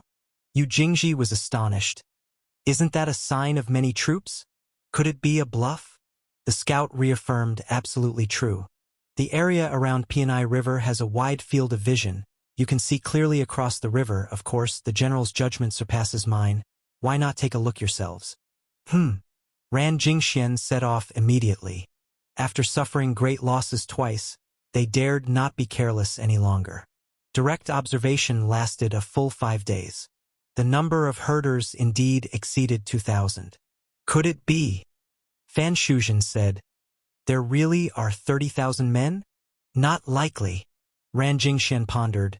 If there were really 30,000 men, Li Gong would certainly know. But it's definitely not just 3,000 either. I estimate inside Hulao Pass there are 15,000 troops, 3 mystical phenomenon generals, plus the heavenly book and possibly Fang Qingyun who knows the immortal law. That's their true military strength. 15,000. Fan Shuzhen caressed his weapon. Hulao Pass is not easy to attack. If we really attack full force, we might need to lose 40,000 troops just to take it in a short time. 40,000, it's too great a loss. But Lord 8. Ran Jingxian patiently provided a perspective. You can't capture Hulao without breaking the pass, and securing Lingzhou would be difficult without it. Once Li Gong truly retreats, if Shang armies move southward through Hulao Pass, we might have made a trip in vain. So what you mean is, we should attack? Fan Shuzhen, eager for great power, needed his own territory, and Lingzhou was undoubtedly the best. These 100,000 men were his very foundation. Losing nearly half at once, it might take 5 to 10 years to recover. Lord 8. Ran Jingxian saw his thoughts. He who wishes to achieve great things must not hesitate. In one word, if you want Lingzhou or even more, you must be willing to pay the price. If you hesitate looking ahead and behind, you'll end up with nothing. Then let's attack. Fan Shuzhen decided resolutely. But what about my 14th brother? Chapter 352. 3000. Breaking 100,000. _5. Lord 14th's family is very important. Lord 8, you are mistaken. Our hesitance is what places Lord 14th in jeopardy. On the contrary, only when a large army presses on them will there be a chance to force them to return Lord 14th. Ran Jingxian paused. And moreover, I have a plan that can reduce our losses. Strategist, please speak. Let's wait a few more days. Ran Jingxian gazed in the direction of Pianai River and slowly said, Remember the message delivered to us by the secret scout in Hilagwan before the war began? They are short of provisions within the city, sufficient for only 2,000 or 3,000 soldiers to be fed, without even fodder for the horses. Now, their daily pasturing at Pianai River also confirms this point. Let's wait another 10 days or half a month. After their provisions are exhausted, taking action can also likely reduce casualties. Moreover, this is the most important point. He paused, emphasizing, Li Gong is right. We cannot give them another chance. Issue the command to move the army camp forward by 25 miles. After 10 days, let the large army press on them directly. If they dare come out to play their cavalry game again, we'll push directly to Hilagwan. Hilagwan, sir. We don't have much provisions left. If we send all the warhorses back to Yongyu Prefecture and only feed the people, we can continue to hold on. Otherwise, even with Pianai River's grass, it won't be enough. Report. The Nanshu army has moved forward by 25 miles. They also sent someone to declare, saying if we return the 14th prince, there is room for negotiation. Otherwise, when the city falls, none shall be spared. Bad news came one after another. It seems. Fang Qingyun stopped playing the flute. They are determined to attack Hilagwan this time. Any strategy will be useless, and what follows is our biggest challenge. These days, the fighting has been lively, Sha Wenlong said. But when you calculate it, we've only held out for a month, and we have to hold out for 2 more months. How can we hold on? The army is pressing on. The earlier method of going out to harass them won't work anymore. Since that's the case, Chun Sansi said, let's negotiate then. Negotiate. Everyone was even more confused. One moment they wanted to take the offensive, the next they called for peace talks. Which was real and which was fake? It's no wonder. The enemy army was always tricked. Not to mention the enemy army, even they themselves were unclear about what they were actually doing. This is, Sha Wenlong mumbled, using the delaying tactics. I understand now, General Chen, you also think we can't hold on, so you are planning to delay, right? Most likely. Almost everyone thought so. It seems the junior has a good plan. Fang Qingyun alone asked, but how can the junior be sure that they will agree to negotiate? That's the significance of the previous few moves. Chun Sansi spoke slowly. The negotiation table is another battlefield. Historically, only those with strength have the right to speak at the negotiation table. If it were as before, we only have 3,000 men inside Hilagwan. A Sha Wenlong wouldn't qualify to negotiate. But now it's different. In Nansu's eyes, we have 3 mysterious phenomenon and an army of over 10,000. So in their minds, they default to the belief that taking the city would require a colossal price. Yet due to not wanting to leave empty-handed, they have to bite the bullet and lay siege. What if at this time we tell them there's another choice, where they can get plenty of benefits without any cost? Then do you think they will continue the siege? A Sha Wenlong doesn't qualify for negotiation. Sha Wenlong's eyelids twitched upon hearing this. General Chun speaks sense. Deng Feng, confused, said, but after all, they are Qing country's allies. Will they really just give up? Allies? Chun Sansi and Fang Qingyun looked at each other and smiled. The latter said, Mr. Deng, not everyone has a sense of loyalty like you. So-called allies are just 2 dogs fighting over food. If one is full, would it care about the other's life and death? If Nansu truly had ironclad intentions to assist Qing country, would they have dragged it out until now? Inform Nang Su. Chun Sansi said, as long as they promise not to attack Hilagwan within 2 months. After the war is over, we will trade Lanzhou and Mo State with them. These 2 states are the fertile lands of the south, coveted by Nanchu country for a long time. For them, far more tempting than a mere Lingzhou, and most crucially, they don't have to suffer any losses, and they can also take back Fan Zhouxiao, the 14th prince. They will definitely be tempted. So, after all this time, Sha Wenlong said sheepishly, all these battles were just for the sake of negotiations? It's true we can't hold on. If the negotiations can indeed be successful, it wouldn't be a bad thing, but isn't it a bit of a loss? Indeed. Yan Chongqing followed. General Chun, such a big deal. We really aren't in a position to decide. You don't need to worry about that. Chan Sansi said. After 10 days, General Deng, General Sha, the 2 of you will enter the Nanchu Central Army Camp to negotiate with Nan Su. Go to their Central Army Camp? Sha Wenlong thought he misheard. That's an army of 100,000. If they went in and the negotiations didn't succeed, wouldn't they just be lambs to the slaughter? All right, all of you go out. Chun Sansi dismissed. Brother and Wang Ji stay. Before long, the room was left with just 3 people. Zhao Kong and others in charge. Guarding, not allowing outsiders to approach. Even Xia Tsong and others were not allowed.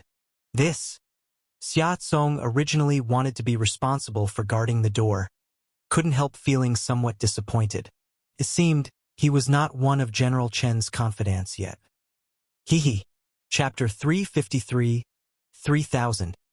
Break 100,000. _6. Fong Qingyun teased.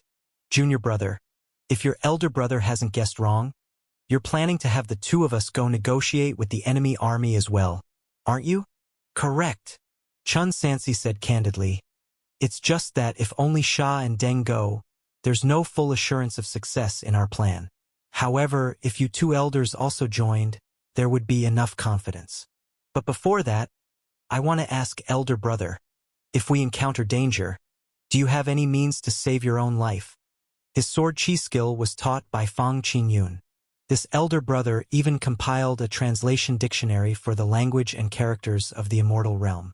Furthermore, he was the disciple most trusted by their teacher, probably without a rival. Nobody could compare. Whatever it was, it would have been discussed between the 2 of them. On top of that, as the 4th elder brother was disabled, it was impossible for him not to have any means of survival at his disposal. Yes. Fang Qingyun nodded. But it really is just for survival. Currently, I'm a cripple, not to mention techniques like sword chi skill. I can't even practice martial arts anymore. Then, Chan Sansi asked, if someone in the profound image realm was to kill you, how long could you hold on? It's uncertain. Fang Qingyun said, I've used it a few times, it's very fragile now, but I should be able to hold on for a while. Junior brother, no matter what you want to do, just go ahead with your plan if necessary. As generals, we should be decisive without hesitation. You don't need to worry about our safety, said Fang Qingyun. Elder brother is right. Hesitation leads to defeat. Wang Ji agreed. But from what you've said, junior brother, it seems like this negotiation is very likely to fail? Chun Sansi did not deny it. Since that's the case, I'll trouble the 2 elder brothers to make this trip. In the Battle of Ming State, he learned from General Yusong's death how to weigh choices, and would not have any more hesitations. Besides, the matter of ceding territory is no small matter. We can't decide it on our own. We need Meng Dashuai's commander seal for it, and cooperation from your highness and others, so I'll trouble elder brother to write a letter to inform them. No problem. Fang Qingyun immediately agreed. Hold on. Wang Ji froze. Sancher, I just realized something. Sha Wenlong and Deng Feng are well-known generals from inside Hilagwan. What am I going there for? You also have a name. Chun Sansi said. Your name is Tang Ruishan. What is that? Wang Ji didn't understand. Elder brother 6, Fang Qingyun said. The general from the Battle of Silver Pine Cliff was you. Junior brother is taking this opportunity to grant you a chance to earn merit before returning. Xuanxiang realm. Every radish has its hole. If there were secret dead soldiers, they would not appear on the battlefield but rather in certain assassinations. And only Tang Ruishan to Nansu would seem more credible. Return? How do I return? Wang Ji waved his hand. Let me go if you want to, but as for the rest, ever since I followed you all, I'm not as happy as I was in Payong. The problem with your meridians should be curable. Chen Sansi pondered. Last time when they were extorting the incense fire divine sect, maybe something to treat the meridians would appear. It all depended on whether they were willing to give it up. All right, that's settled then. Chen Sansi finalized the plans. 2 elder brothers, go get ready.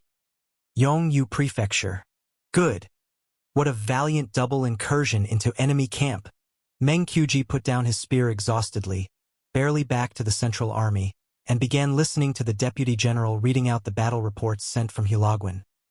It's unexpected, Hulaguin's 3,000 men claiming continuous victory, now even slaying an admiral. It's just a pity the forces are too inadequate. Otherwise, why should Hulaguin worry us? Yes, the Nanchu army has set out, fearing they'll soon start besieging in earnest. Zhang Taoming saw the latter part. Request for peace? Meng Dashuai, take a look. What do they mean by this? Most likely it's a ploy for benefits. After all, the best solution is to delay the enemy from besieging. Meng Qiuji deduced. Stamp it for them. Nanshu camp. Request for peace? Fan Shuzhen looked at the letter sent by the messenger. Strategist. The Shang people say they don't want to fight a mutually detrimental war with us and promised that after the war ends, they'll trade Lanzhou and Mo State for Lingzhou. Lanzhou and Mo State? Just to exchange for Lingzhou? Yu Jingji said. If that's the case, wouldn't we gain the most fertile lands of the 2 southern states without doing anything? And so what's the point of continuing the fight? Indeed. Fan Shuzhen was very tempted. Strategist, with these 2 states, it would be enough for us to recuperate in secret, and our 100,000 army wouldn't have to suffer any more losses. In a few years' time, they could grow to 150,000 strong. 150,000 strong. Who could then contest him for the throne? Wait. Ran Jingxian pondered. Wouldn't this be too big a loss for Dashing? What they've gained from this war, the 3 eastern states combined, isn't as valuable as Lanzhou and Mo State. Isn't it somewhat unreasonable? Reasonable? I think it's very reasonable. Fan Shuzhen had an epiphany. I get it. They're aiming for Ziwei Mountain. I can understand the thinking of the Emperor of Shengren. There must be treasures on Ziwei Mountain. If Lord 8 thinks so, it must be true, Ran Jingxian knew. The reason the Shang people took such a big risk in this war was precisely for Lingzhou. Should we talk about it? Fan Shuzhen suggested. There are no downsides to talking. At the very least we could rescue our 14th brother first. Lord 8, be wary of falling into a trap, Ran Jingxian said with mixed certainty. I suspect their plan is not a sincere offer to negotiate but merely a stalling tactic to buy time. What if it's true? Fan Shuzhen argued. Wouldn't we have struck a huge bargain? The value of Ziwei Mountain to us is far less than that of the 2 states. Even if there are treasures up there, we wouldn't be able to find them. After all, Qing country has searched for more than a century. Chapter 354, 3000. Breaking 100,000. _7. They just want to delay us.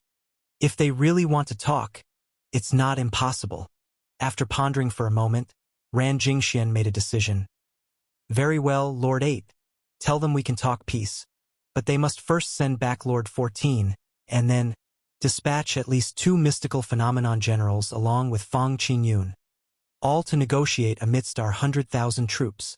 If they dare to do so, there's no harm in talking with them. After all, the exchange mentioned in the letter is already far more valuable to us than attacking Hulao Pass. But if they don't dare, it will shows they're lying. Brilliant! Fan Shuzhen was overjoyed and immediately sent someone to reply. Several days passed in a flash. During this time, it continued to drizzle. The rain wasn't heavy. Yet it made the already humid southeast even more obscure, especially for the 100,000 troops, who had no good shelter from the wind and rain. Their tents were directly in contact with the ground. It was genuinely long-term torture. The soldiers were filled with grumbling. Why is there still no movement? Fan Shuzhen paced back and forth, his patience slowly fading. The agreed-upon negotiation, with no news for days on end. Li Gong's side has basically been urging every day. My head is about to explode. Yu Jingji said, it seems that it's really just a stalling tactic. Damn it! How dare they play games with me? Fan Shuzhen was furious. Strategist, let's take action. Clang! Ran Jingxian drew the long sword from his waist. Pass my command! Buzz! Rumble! At a single command. An army of 100,000. Due to the huge number of troops, they formed a giant array, stretching out 20 li. They surged mightily, with a momentum that shook the heavens and earth. They advanced to suppress Hu Lao Pass, above the city walls. Even the repeatedly victorious black armor soldiers felt somewhat daunted upon seeing this spectacle.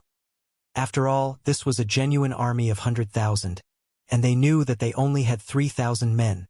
But at this critical moment, a messenger arrived at the enemy camp.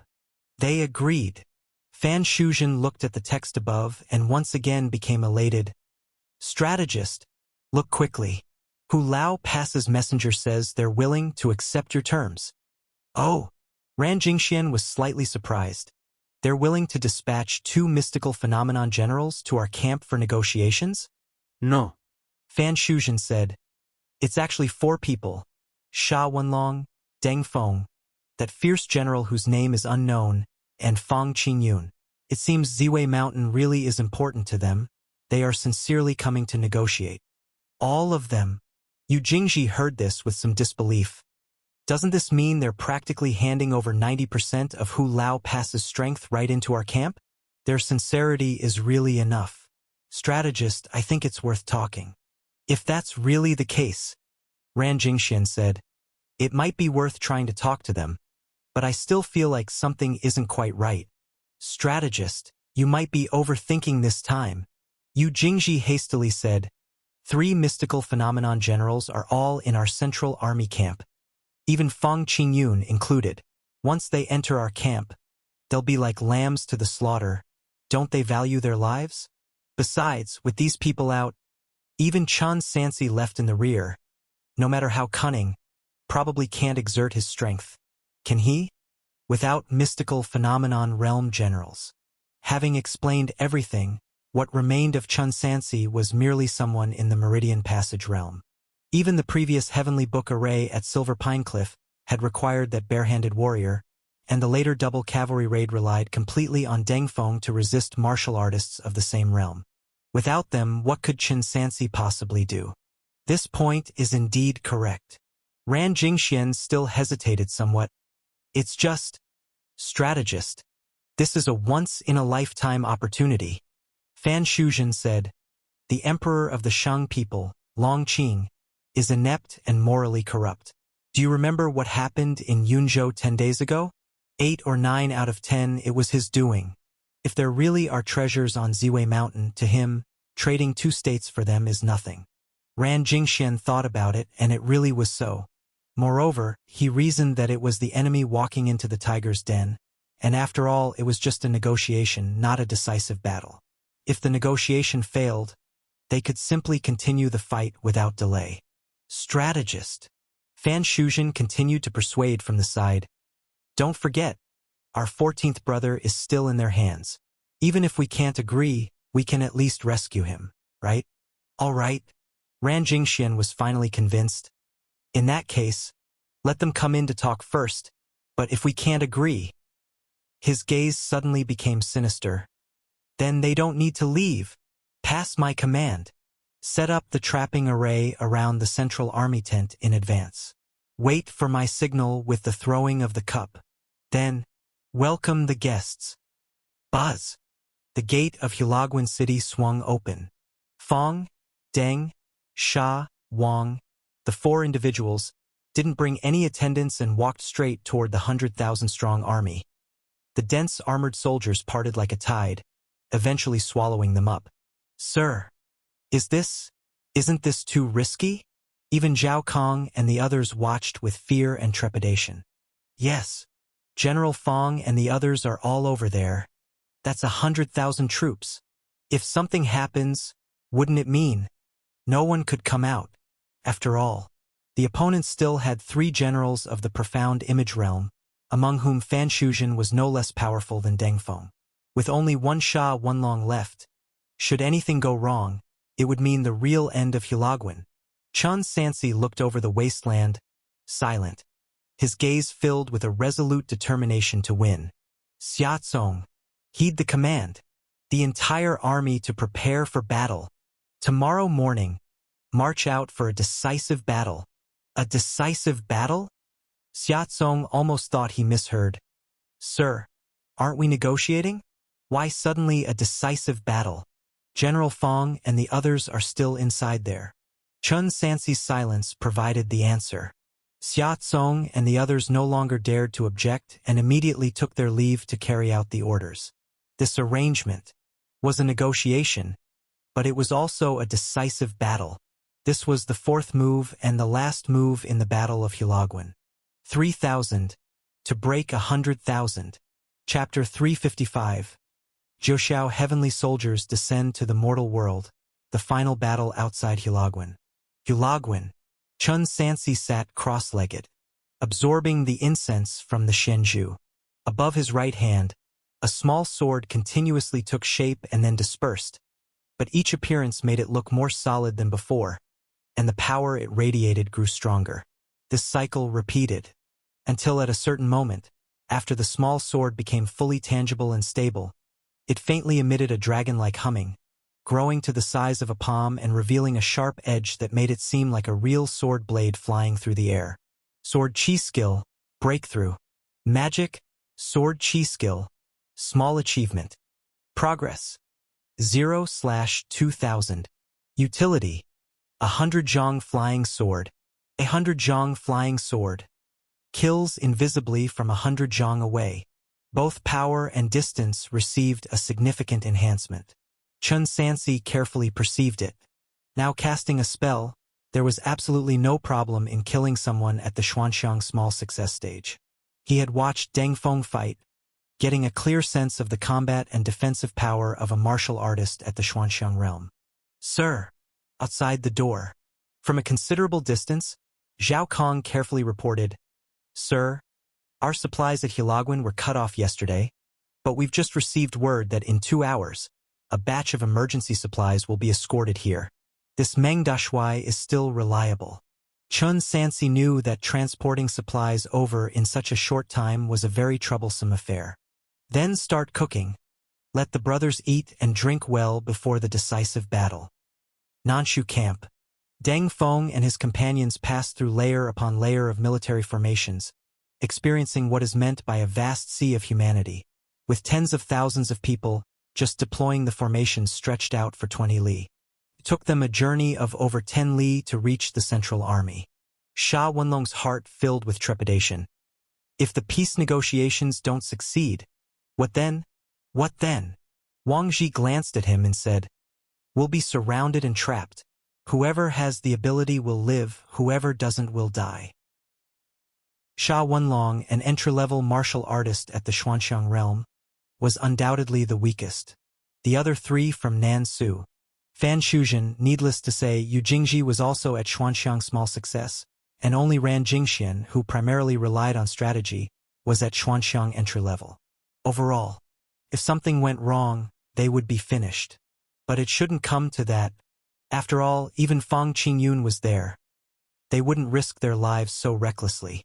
They just hoped the negotiations would go smoothly. Central Army Camp. Lord 8, they're about to arrive. You go first to check. Make sure they are truly who they claim to be to prevent any impersonation, said Ran Jingxian, who felt increasingly uneasy. Especially pay attention to that unarmed general. I'm starting to suspect it might be Deng Feng himself in disguise. They don't have 2 people at the great success stage. Understood. Fan Shuzhen personally went out to receive them. The 2 sides met outside the tent. 14th brother. Quick! Help the 14th brother down to rest. Fan Shuzhen rescued Fan Jiuxiao, whose body was encased in mystic iron chains, then began to scrutinize the others. General Fang, General Den, General Sa. He recognized the three individuals instantly, and then his gaze fell on the last person. This general! Fan 8th. Wang Ji removed his iron helmet, sneering, "Don't recognize your grandpa anymore? You!"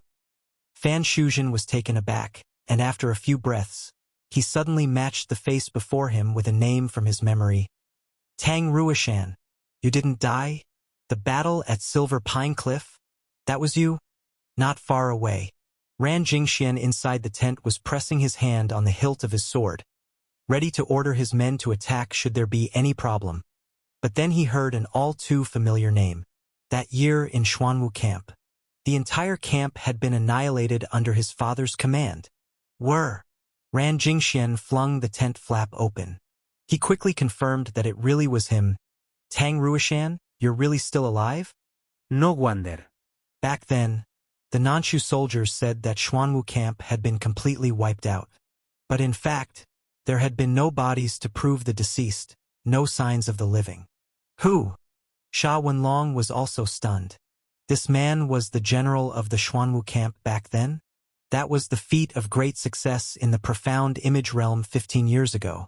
At that time, martial saints were few and far between, and someone who had achieved great success in the Xuanxiang realm was already considered top-tier combat power in the world. This man had been demoted to a mere centurion? Why would he speak of such an important matter and still bring along a centurion with him? Your grandpa isn't so easy to kill, Wang Ji declared proudly. As for Fan 8th, your fourth uncle's head was used by Mr. Tang as a chamber pot for a few years, and it was quite handy. You, Fan Shuzhen inquired. Tang Ruishan, where have you been hiding all these years? Is that any of your business? Wang Ji responded righteously. With identities confirmed, Fan Shuzhen, Yu Jingji, and even Ran Jingxian exchanged glances. It seemed that the negotiation was genuine. Every combatant within Hu Lao Pass had already gathered here. Where is Chan Sansi? Fan Shuzhen asked. He's the commander. Why isn't he here? 8th Prince. Fang Qingyun spoke slowly. You've got to leave someone in charge at Hu Lao, right? General Fang is right. Let's not just stand here. Ran Jingxian said, adjusting the atmosphere. Let's put past grudges behind us. I've prepared wine and a feast. Please come inside. We can discuss the ceasefire at leisure. You still want weapons? Sha Wenlong looked around at the soldiers. What? Do you want to kill us right here and now? Nothing of the sort. Ran Jingxian ordered. Step aside. Let the generals bring their weapons inside. This is the central army camp of 100,000 strong. What harm could carrying weapons do? If they didn't bring their weapons, it would be indicative of deceit. Strategist. Fan Shuzhen, leaving the marquee to entertain the guests, stayed outside to discuss privately. Li Gong's son is causing trouble. It seems he knows about our negotiations, and he appears to have informed Qing country. Li Gong is sure to be furious. How shall we deal with this? Chapter 356. Zhouxiao Heavenly Soldiers Descend to the Mortal World. The final battle outside Hilagwan _2. Should we not inform him? Isn't that a good thing? Ran Jingxian said, with a depth of cunning. This is the perfect opportunity to start a bidding war with Qing country as well, asking them if they are willing to hand over Yao State and Lei State to us. Based on the responses from both parties, we can then decide who to ultimately partner with. Brilliant! Fan Shuzhen praised repeatedly. This is what you call waiting for a higher offer. Why didn't I think of that? Either way, we stand to gain tremendously. As for the son of Li Gong, Ran Jingxian coldly stated, if the negotiation with the Shang people succeeds, we'll simply kill him and present his head as a greeting gift. Otherwise, we will just take off Fang Qingyun's head. No matter the outcome, the initiative remains in our hands. Fan Shuzhen felt immense relief in his heart. I have 100,000 strong soldiers. It seems, with these 100,000 soldiers in hand, whoever comes to me must speak with a bowed head. Indeed, power is the ultimate currency. Yongyu Prefecture. Peace talks. It's news from the princely heir. He personally saw Fang Qingyun and others entering the central army tent. Is this even an allied force? King Tang Ligong could no longer contain himself. I am here laboriously waiting for them, and they sneak around negotiating with Shang country? How could they stoop so low? Wait a moment. Report. A secret letter from Fan Shuzhen has arrived. Before Li Gong could explode in anger, new information arrived simultaneously. After he read it, he was too angry to even react. My prince. Lu Huanrong asked, what did the people of Qing say? They're exploiting the situation. Li Gong scoffed repeatedly. Fan 8th actually started an auction, saying Shang people are willing to offer Lanzhou and Mo state, asking if we too are willing to surrender 2 states. This is too much. Lu Huanrong felt equally disgusted. Prince, what should we do? If we don't agree, it would be equivalent to the situation reversing, with Nansu becoming an ally of Shang people. But if we do agree, it is a huge loss and hugely embarrassing for us. Not to mention we don't have much time left. They have already started negotiations in the Nanshu camp. Wait a minute. Li Gong thought of something and interrupted. Do you know who all have entered the Nansu camp for negotiations? The princely heir has clearly written it in the secret letter. Lu Huanrong said, Sha Wenlong, Deng Feng, Fang Qingyun, and also Tang Ruishan, who has been missing for many years. That means everyone from Hu Lao is there.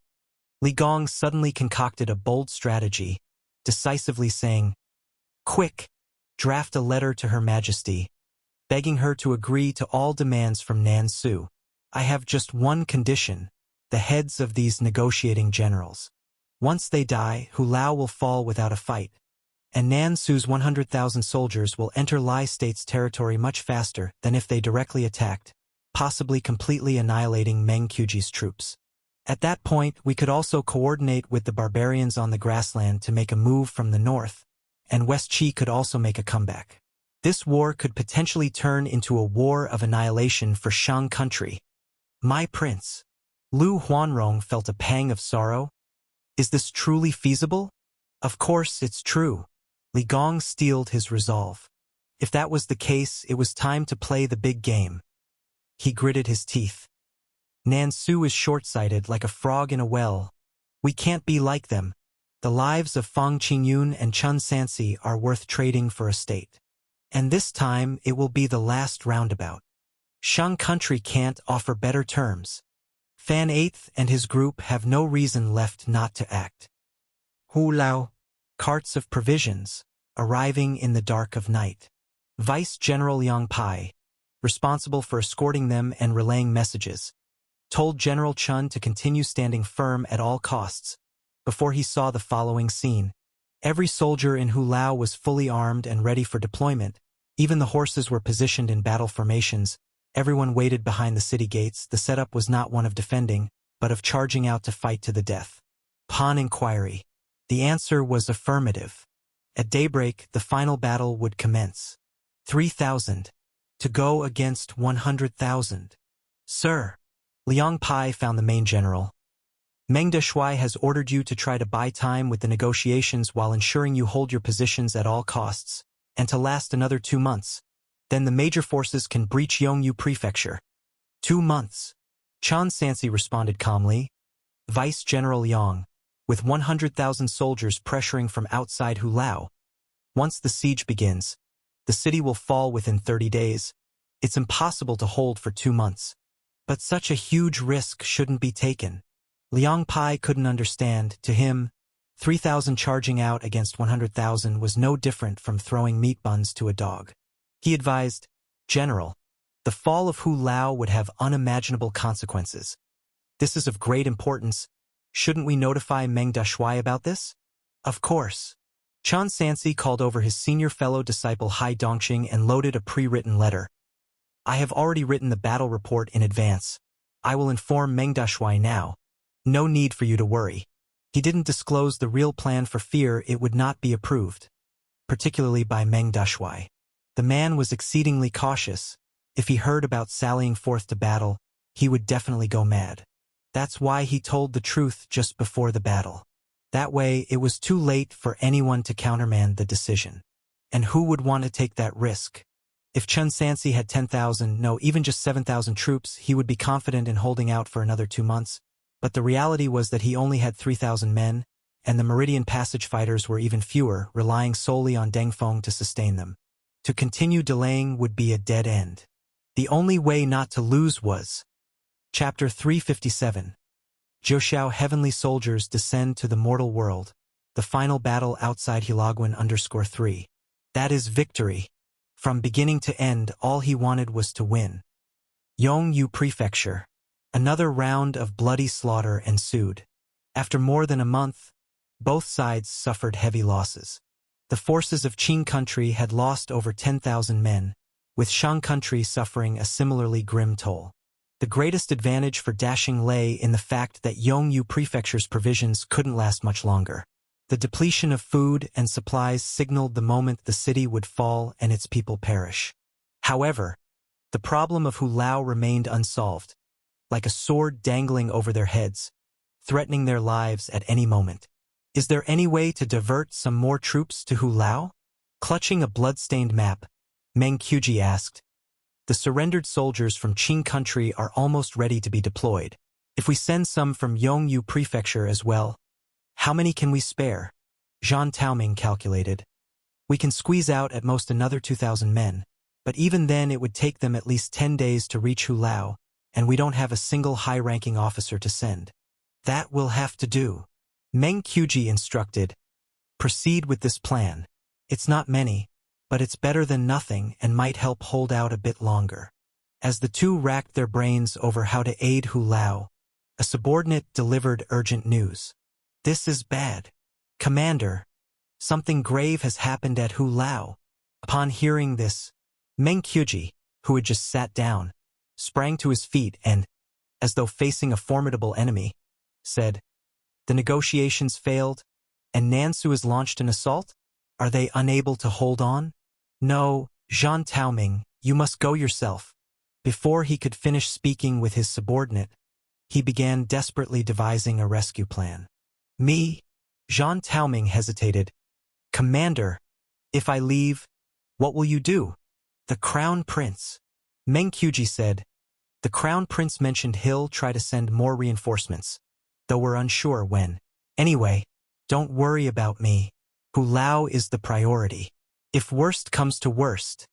Commander, the messenger, raising his voice to cut in, said, Your subordinate hasn't finished.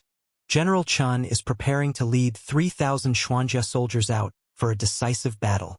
A decisive battle? Meng Qiuji felt as if he were hallucinating due to exhaustion.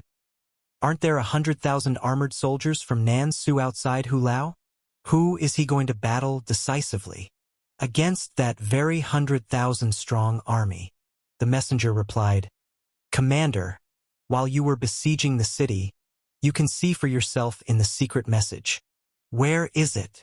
After reading the message, Meng Qiuji nearly fainted, staggering and bracing himself on the table. What is Chun Sansi trying to do? We agreed on negotiations to buy time. Even the Crown Prince stamped it and cooperated. We could have dragged this out for another 10 days or so. Who knows, we might have made a breakthrough here. Why risk so much? Hurry with the letter. Zhang Taoming ordered. At all costs, stop General Chun. Tell him we can send reinforcements. It's too late. By the time the message arrives, they're probably already engaged in battle. Meng Qiuji sighed deeply. I've fought many battles in my life, but never have I felt such trepidation. Chun Sansi is truly torturous. Not only does he torment the enemy, but he also torments his own people. Commander, Zhang Taoming spoke anxiously. What do we do now? What to do? Meng Qiuji, with his hand on his forehead, said. What else can we do but trust him now? The worst-case scenario is the Nansu army flooding in from Hulao into Lai State, and we evacuate from Yongyu Prefecture to wage a protracted war of independence. That was my original plan. Nanshu Camp, Central Army Tent. 3 mystical phenomenon generals from the opposing side were present. To prevent any accidents, 3 upper generals from Nansu also gathered together and arranged many assistant generals, Huajin, and a host of elites around the tent to ensure absolute security. After a formal but insincere banquet, negotiations officially commenced. Fan Shuzhen examined Shang country's peace proposal and repeatedly confirmed that the Great Seals were genuine. He asked, General Fong, if this is indeed the case, how long will your country need to fulfill these promises? 3 months. Fong Qingyun calmly replied, ceding cities and lands involves complicated and numerous affairs, and naturally cannot be accomplished overnight. That's too long. Ran Jingxian stated bluntly, do you expect the great army of Dessou to wait here foolishly for 3 months? By then, you will have secured Lai State for yourselves. If you go back on your word, what are we to do? Be direct. Fong Qingyun said, what will it take for you to be satisfied and withdraw from Lingzhou? Ran Jingxian replied, command Prince Zhan Nan to immediately withdraw from the southern regions and let our Dessou forces station north of Dehua, Mongshan, and Liwan in the Great Wall territories. Besides, if we do that, we can complete everything within half a month, and neither side will waste time. Isn't that too much? Sha Wenlong found it hard to contain himself. With those prefectures in your hands, you would virtually control the lifeline of the southern regions. What if you are still not satisfied later and decide to launch a major northern invasion? Well, Ran Jingxian spread his hands. That has nothing to do with us. If you do not agree, then please return, and we'll continue our attack on Hulao. Give us some time to consider. Fong Qingyun looked troubled. After all, this is a matter of great importance. Fine. Fan Shuzhen agreed. Then you may rest in the tent tonight, and by dawn, please provide us with a response. Otherwise, I must assume you are simply employing delaying tactics with no sincerity. With the negotiations concluded, Fan Shuzhen and his party gradually departed. Only the generals from Shang country remained in the tent. Chapter 358. Jiuxiao Heavenly Soldiers Descend to the Mortal World. The final battle outside Hilagwan_4. How is this possible? Sha Wenlong paced back and forth anxiously. They are going too far. If we do as they say, the pressure on the southern defenses will be immense. But if we refuse, I'm afraid we won't make it back. He was well aware that they had been deeply encircled for some time. How about this? Sha Wenlong continued. Let's pretend to agree for now, and then go back on our word once we return. Good idea. Wang Ji agreed. Let's leave General Sha as a hostage then. Ha! Sha Wenlong panicked. General Fong, General Deng? Fong Qingyun closed his eyes to rest. Deng Feng was engrossed in studying the sand table. No one paid him any attention. Unknowingly, hours had passed. It was almost dawn. The flying eagle of Yongyu Prefecture finally arrived. Great! Fan Shuzhen was visibly excited. Strategist, Li Gong has really agreed. What do you think? Should we strike now? Don't rush. Ran Jingxian said. Let's ask the Shang people again to see if they can offer a higher price. Hu Lao Pass, with his long spear pointed at the wilderness above, where the massive Nansu army spread like a tide, Chun Sansi asked. The enemy numbers 100,000, and our army only 3,000. Are you afraid or not? Everyone was silent. It wasn't that they were afraid, but the numerical difference was simply too vast. It seems you lack confidence. Chun Sansi's voice rang out insistently. In your eyes, the overwhelming number of enemies seems formidable, but in my eyes, the enemy is full of flaws. Thus, our army holds 10 advantages, and the enemy 10 defeats. Under such circumstances, how can our army not be destined to win? Xia Tsong asked. General, we are slow-witted. Could you please reveal what these 10 victories and 10 defeats are for each side? All right, let me explain to you. Chun Sansi stirred the spirits of the soldiers. The Nansu bandits are merely scavenging hyenas that snuck in while Great Dashing was at war on its borders.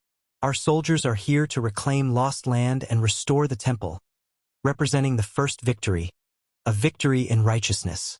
Though our numbers seem few on paper, every one of us is clad in mystic iron armor, impenetrable by sword or axe, and even our war horses beneath us are of the finest breed. In contrast, half of the enemy wears old armor, and most are without war horses. This constitutes our second victory, a victory in gear. Though the enemy is numerous, half of them have less than 2 years of practice, while every brother in the Xuanjia army has practiced martial arts from a young age, and each can fight 100 foes. This is our third victory, a victory in personnel. Since the enemy arrived in Lingzhou, they haven't won a single battle, but our army, has it ever been defeated? Everyone in unison. Never been defeated. This is the 9th victory, a victory in momentum. Seeing his soldiers' expressions turning fervent, Chun Sansi delivered the last line. Finally, do you remember the battle at Silver Pine Cliff? The heavenly god assisted us? The enemy may number 100,000, mere mortals banded together trivially, while our Xuanjia army, each formation a heavenly formation, each soldier one aided by heavenly forces. How could they stand against us? This is the 10th victory, a victory in timing. With these 10 victories and 10 defeats, despite the vast numbers of the enemy, they are nothing but a tiger made of mud and sand, needing but a finger snap to crumble and collapse. Heavenly assistance in battle. The soldiers of the Xuanjia army naturally knew their daily drills were of immortal soldier formations recorded in the heavenly book, suggesting that the thunder at Silver Pine Cliff wasn't just a coincidence. Could it be that, in today's decisive battle, there would again be thunder to assist them, seeming to see their thoughts? Today, not just thunder. Chun Sansi spoke again. In half an hour, after Zhou falls, heavenly soldiers and generals will descend to the mortal world and merge with us. By then, we will indeed be heavenly soldiers descending, and with just one charge, the 100,000 enemy troops will cast away their armor and flee in all directions. Zhou falling? Really? The soldiers became extremely excited. True or not, one test will tell. Eventually, in the sky above, the east gradually brightened with the first light of dawn. But the general's view did not grow clearer, nor did the enemy troops from Nansu seem to disappear. Because, on March 25th, a heavy fog descended, the dense fog enveloping hundreds of miles of wilderness, swirling misty vapors creating an atmosphere like an immortal realm on earth. Wasn't this exactly Zhou plummeting to the mortal realm? The heavenly timing has come. Formation. Zhou heavenly soldiers formation. Upon formation, we become the transcendent heavenly soldiers. Chun Sansi raised his long spear high, his white horse raising its front hoofs high, and in his embrace, the white Xian Qi accumulated within the Xianzhu was exhausted in one go. The intense Xian Qi transforming into a heavenly dragon, circling above the 3,000 Xuanjia soldiers. Boom. The Xuanjia army, having rehearsed it countless times, formed their formation in record time. At the same time, a mysterious event unfolded. After forming their formation, the Xuanjia army seemed to create a huge vortex between heaven and earth, with all the encompassing fog being drawn in, covering the 3,000 Xuanjia completely, whereas the other areas cleared up, making it look like the Xuanjia army had completely disappeared from view, seeing only a dense white expanse from the outside. Under such miraculous signs, shrouded in intensely thick fog, the morale of the Xuanjia army soldiers reached an unprecedented peak. At this moment, they wholly believed. This battle, just like when lightning struck at Silver Pine Cliff, there would be heavenly soldiers descending, coming down to assist in the fight. Chapter 359. Zhou heavenly soldiers descend to the mortal world. The final battle outside Hilagwan_5. Xianzhu. Immortal formation. Borrowing the might of heaven and earth. In the records of the heavenly book, nearly every heavenly phenomenon has a corresponding formation. Thunderstorm, great water, gale, heavenly fire, and even stars. Each formation, when combined with the corresponding timing, can unleash extraordinary power. The strength of this power depends on the mystical energy or the strength of those forming the formation. just like how the heavenly thunder at Silver Pine Cliff could summon the thunder itself.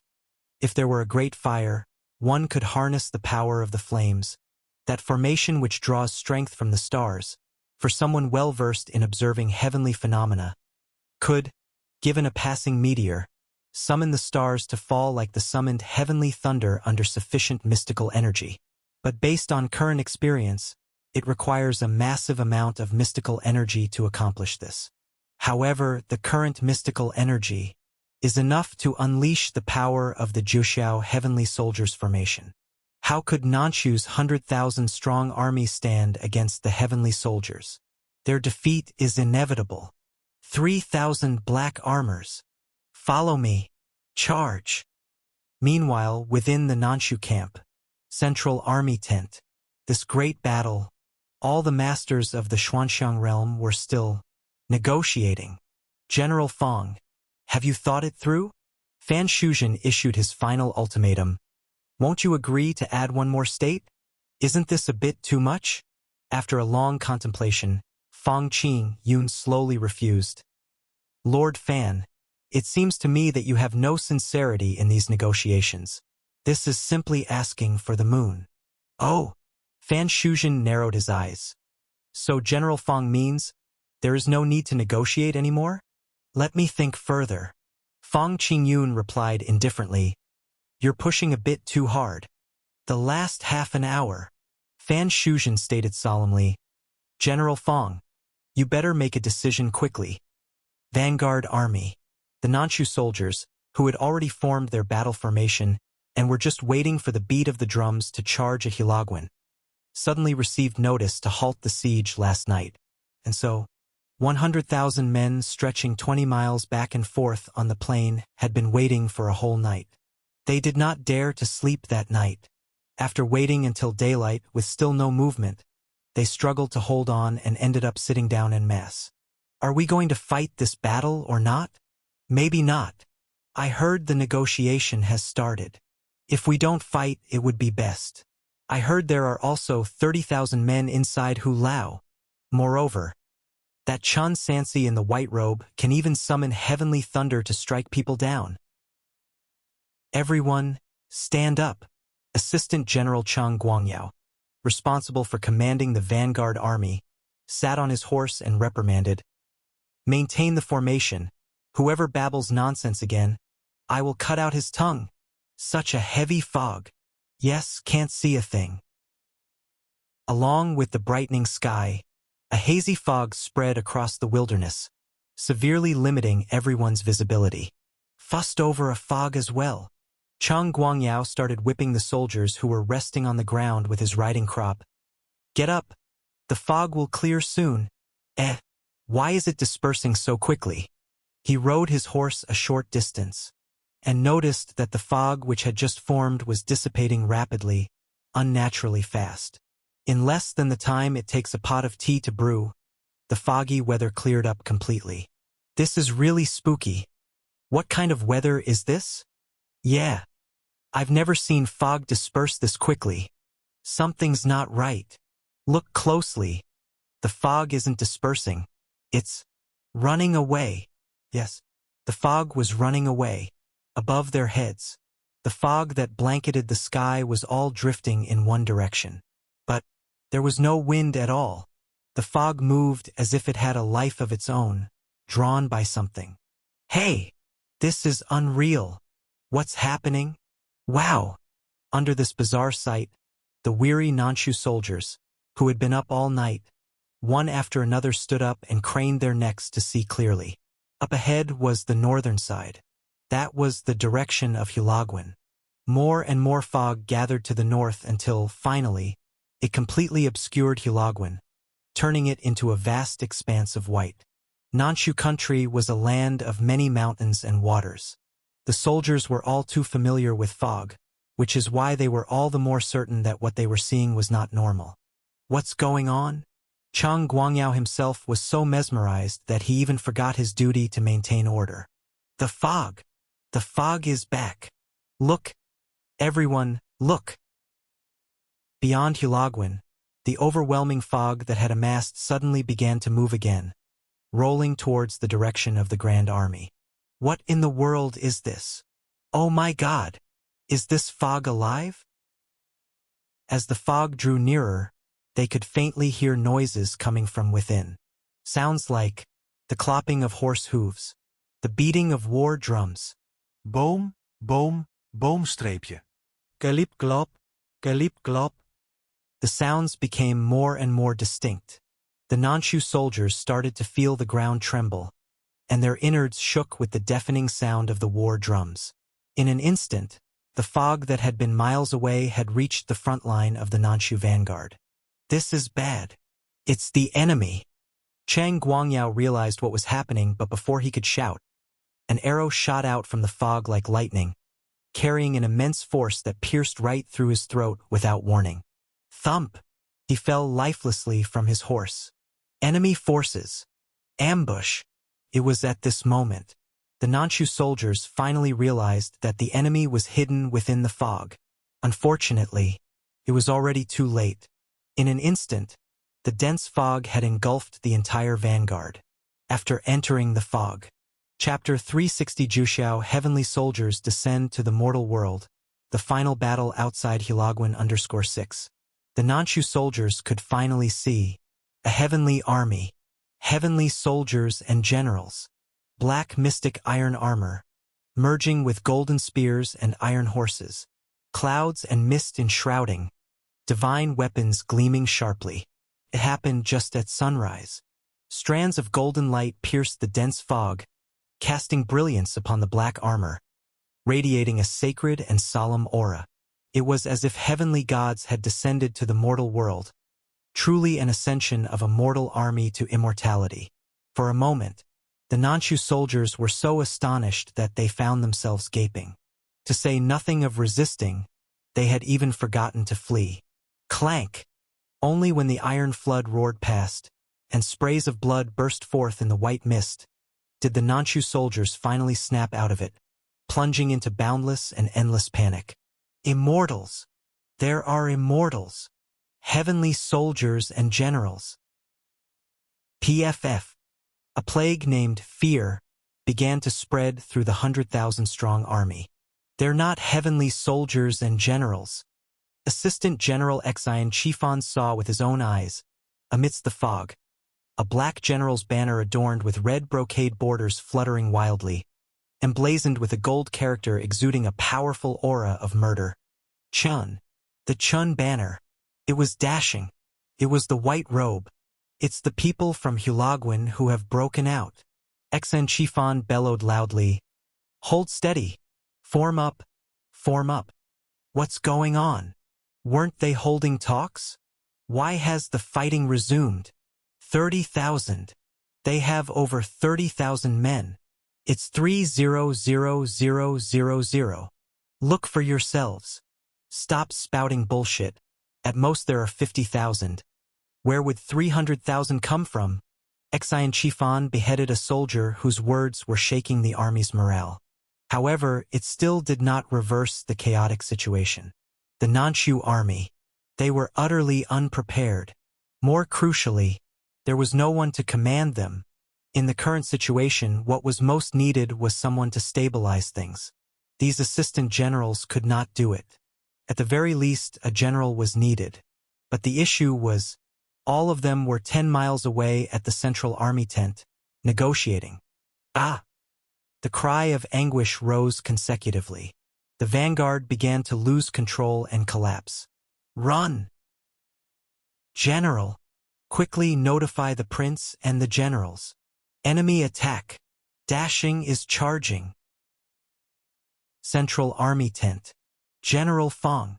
Shuzhen reminded. It's time. That's right, General Fong. Ran Jingxian asked, how have you considered it? Good. Fong Qingyun said slowly, I agree to everything. Agree to everything? Shuzhen snickered coldly. No one would believe those words.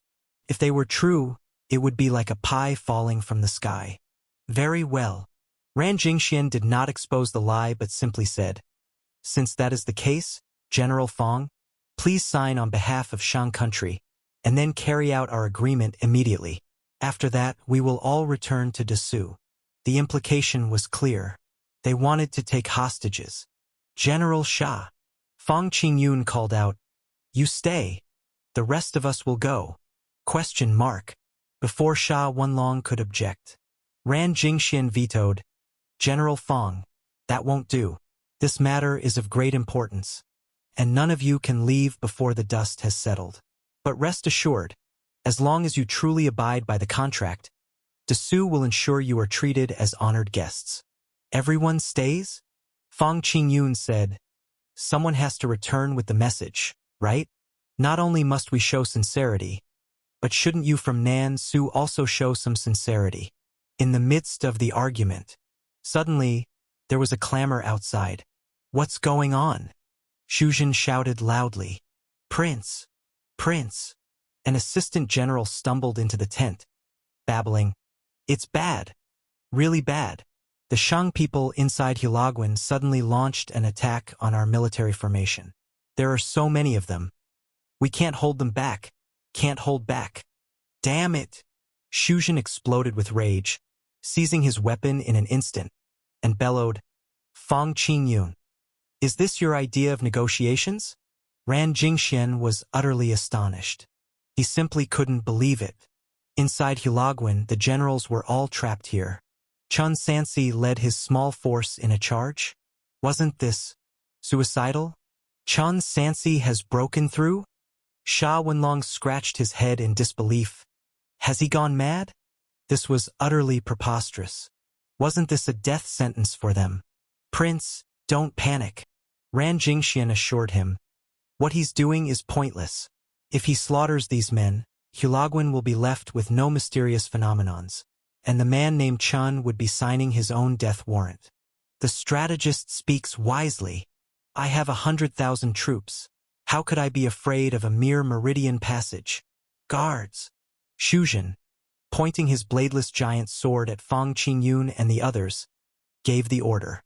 Bushwhackers, long prepared, poured out all at once.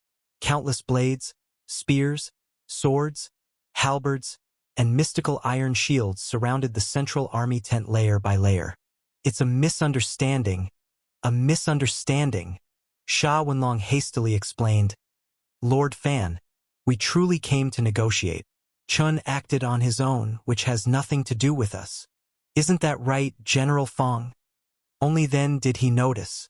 Fang Qingyun and Wang Zhi's faces showed no surprise, as if they had anticipated how things would unfold. "You!" Sha Wenlong couldn't accept it. "You knew all along. Was it planned?" He was completely in the dark.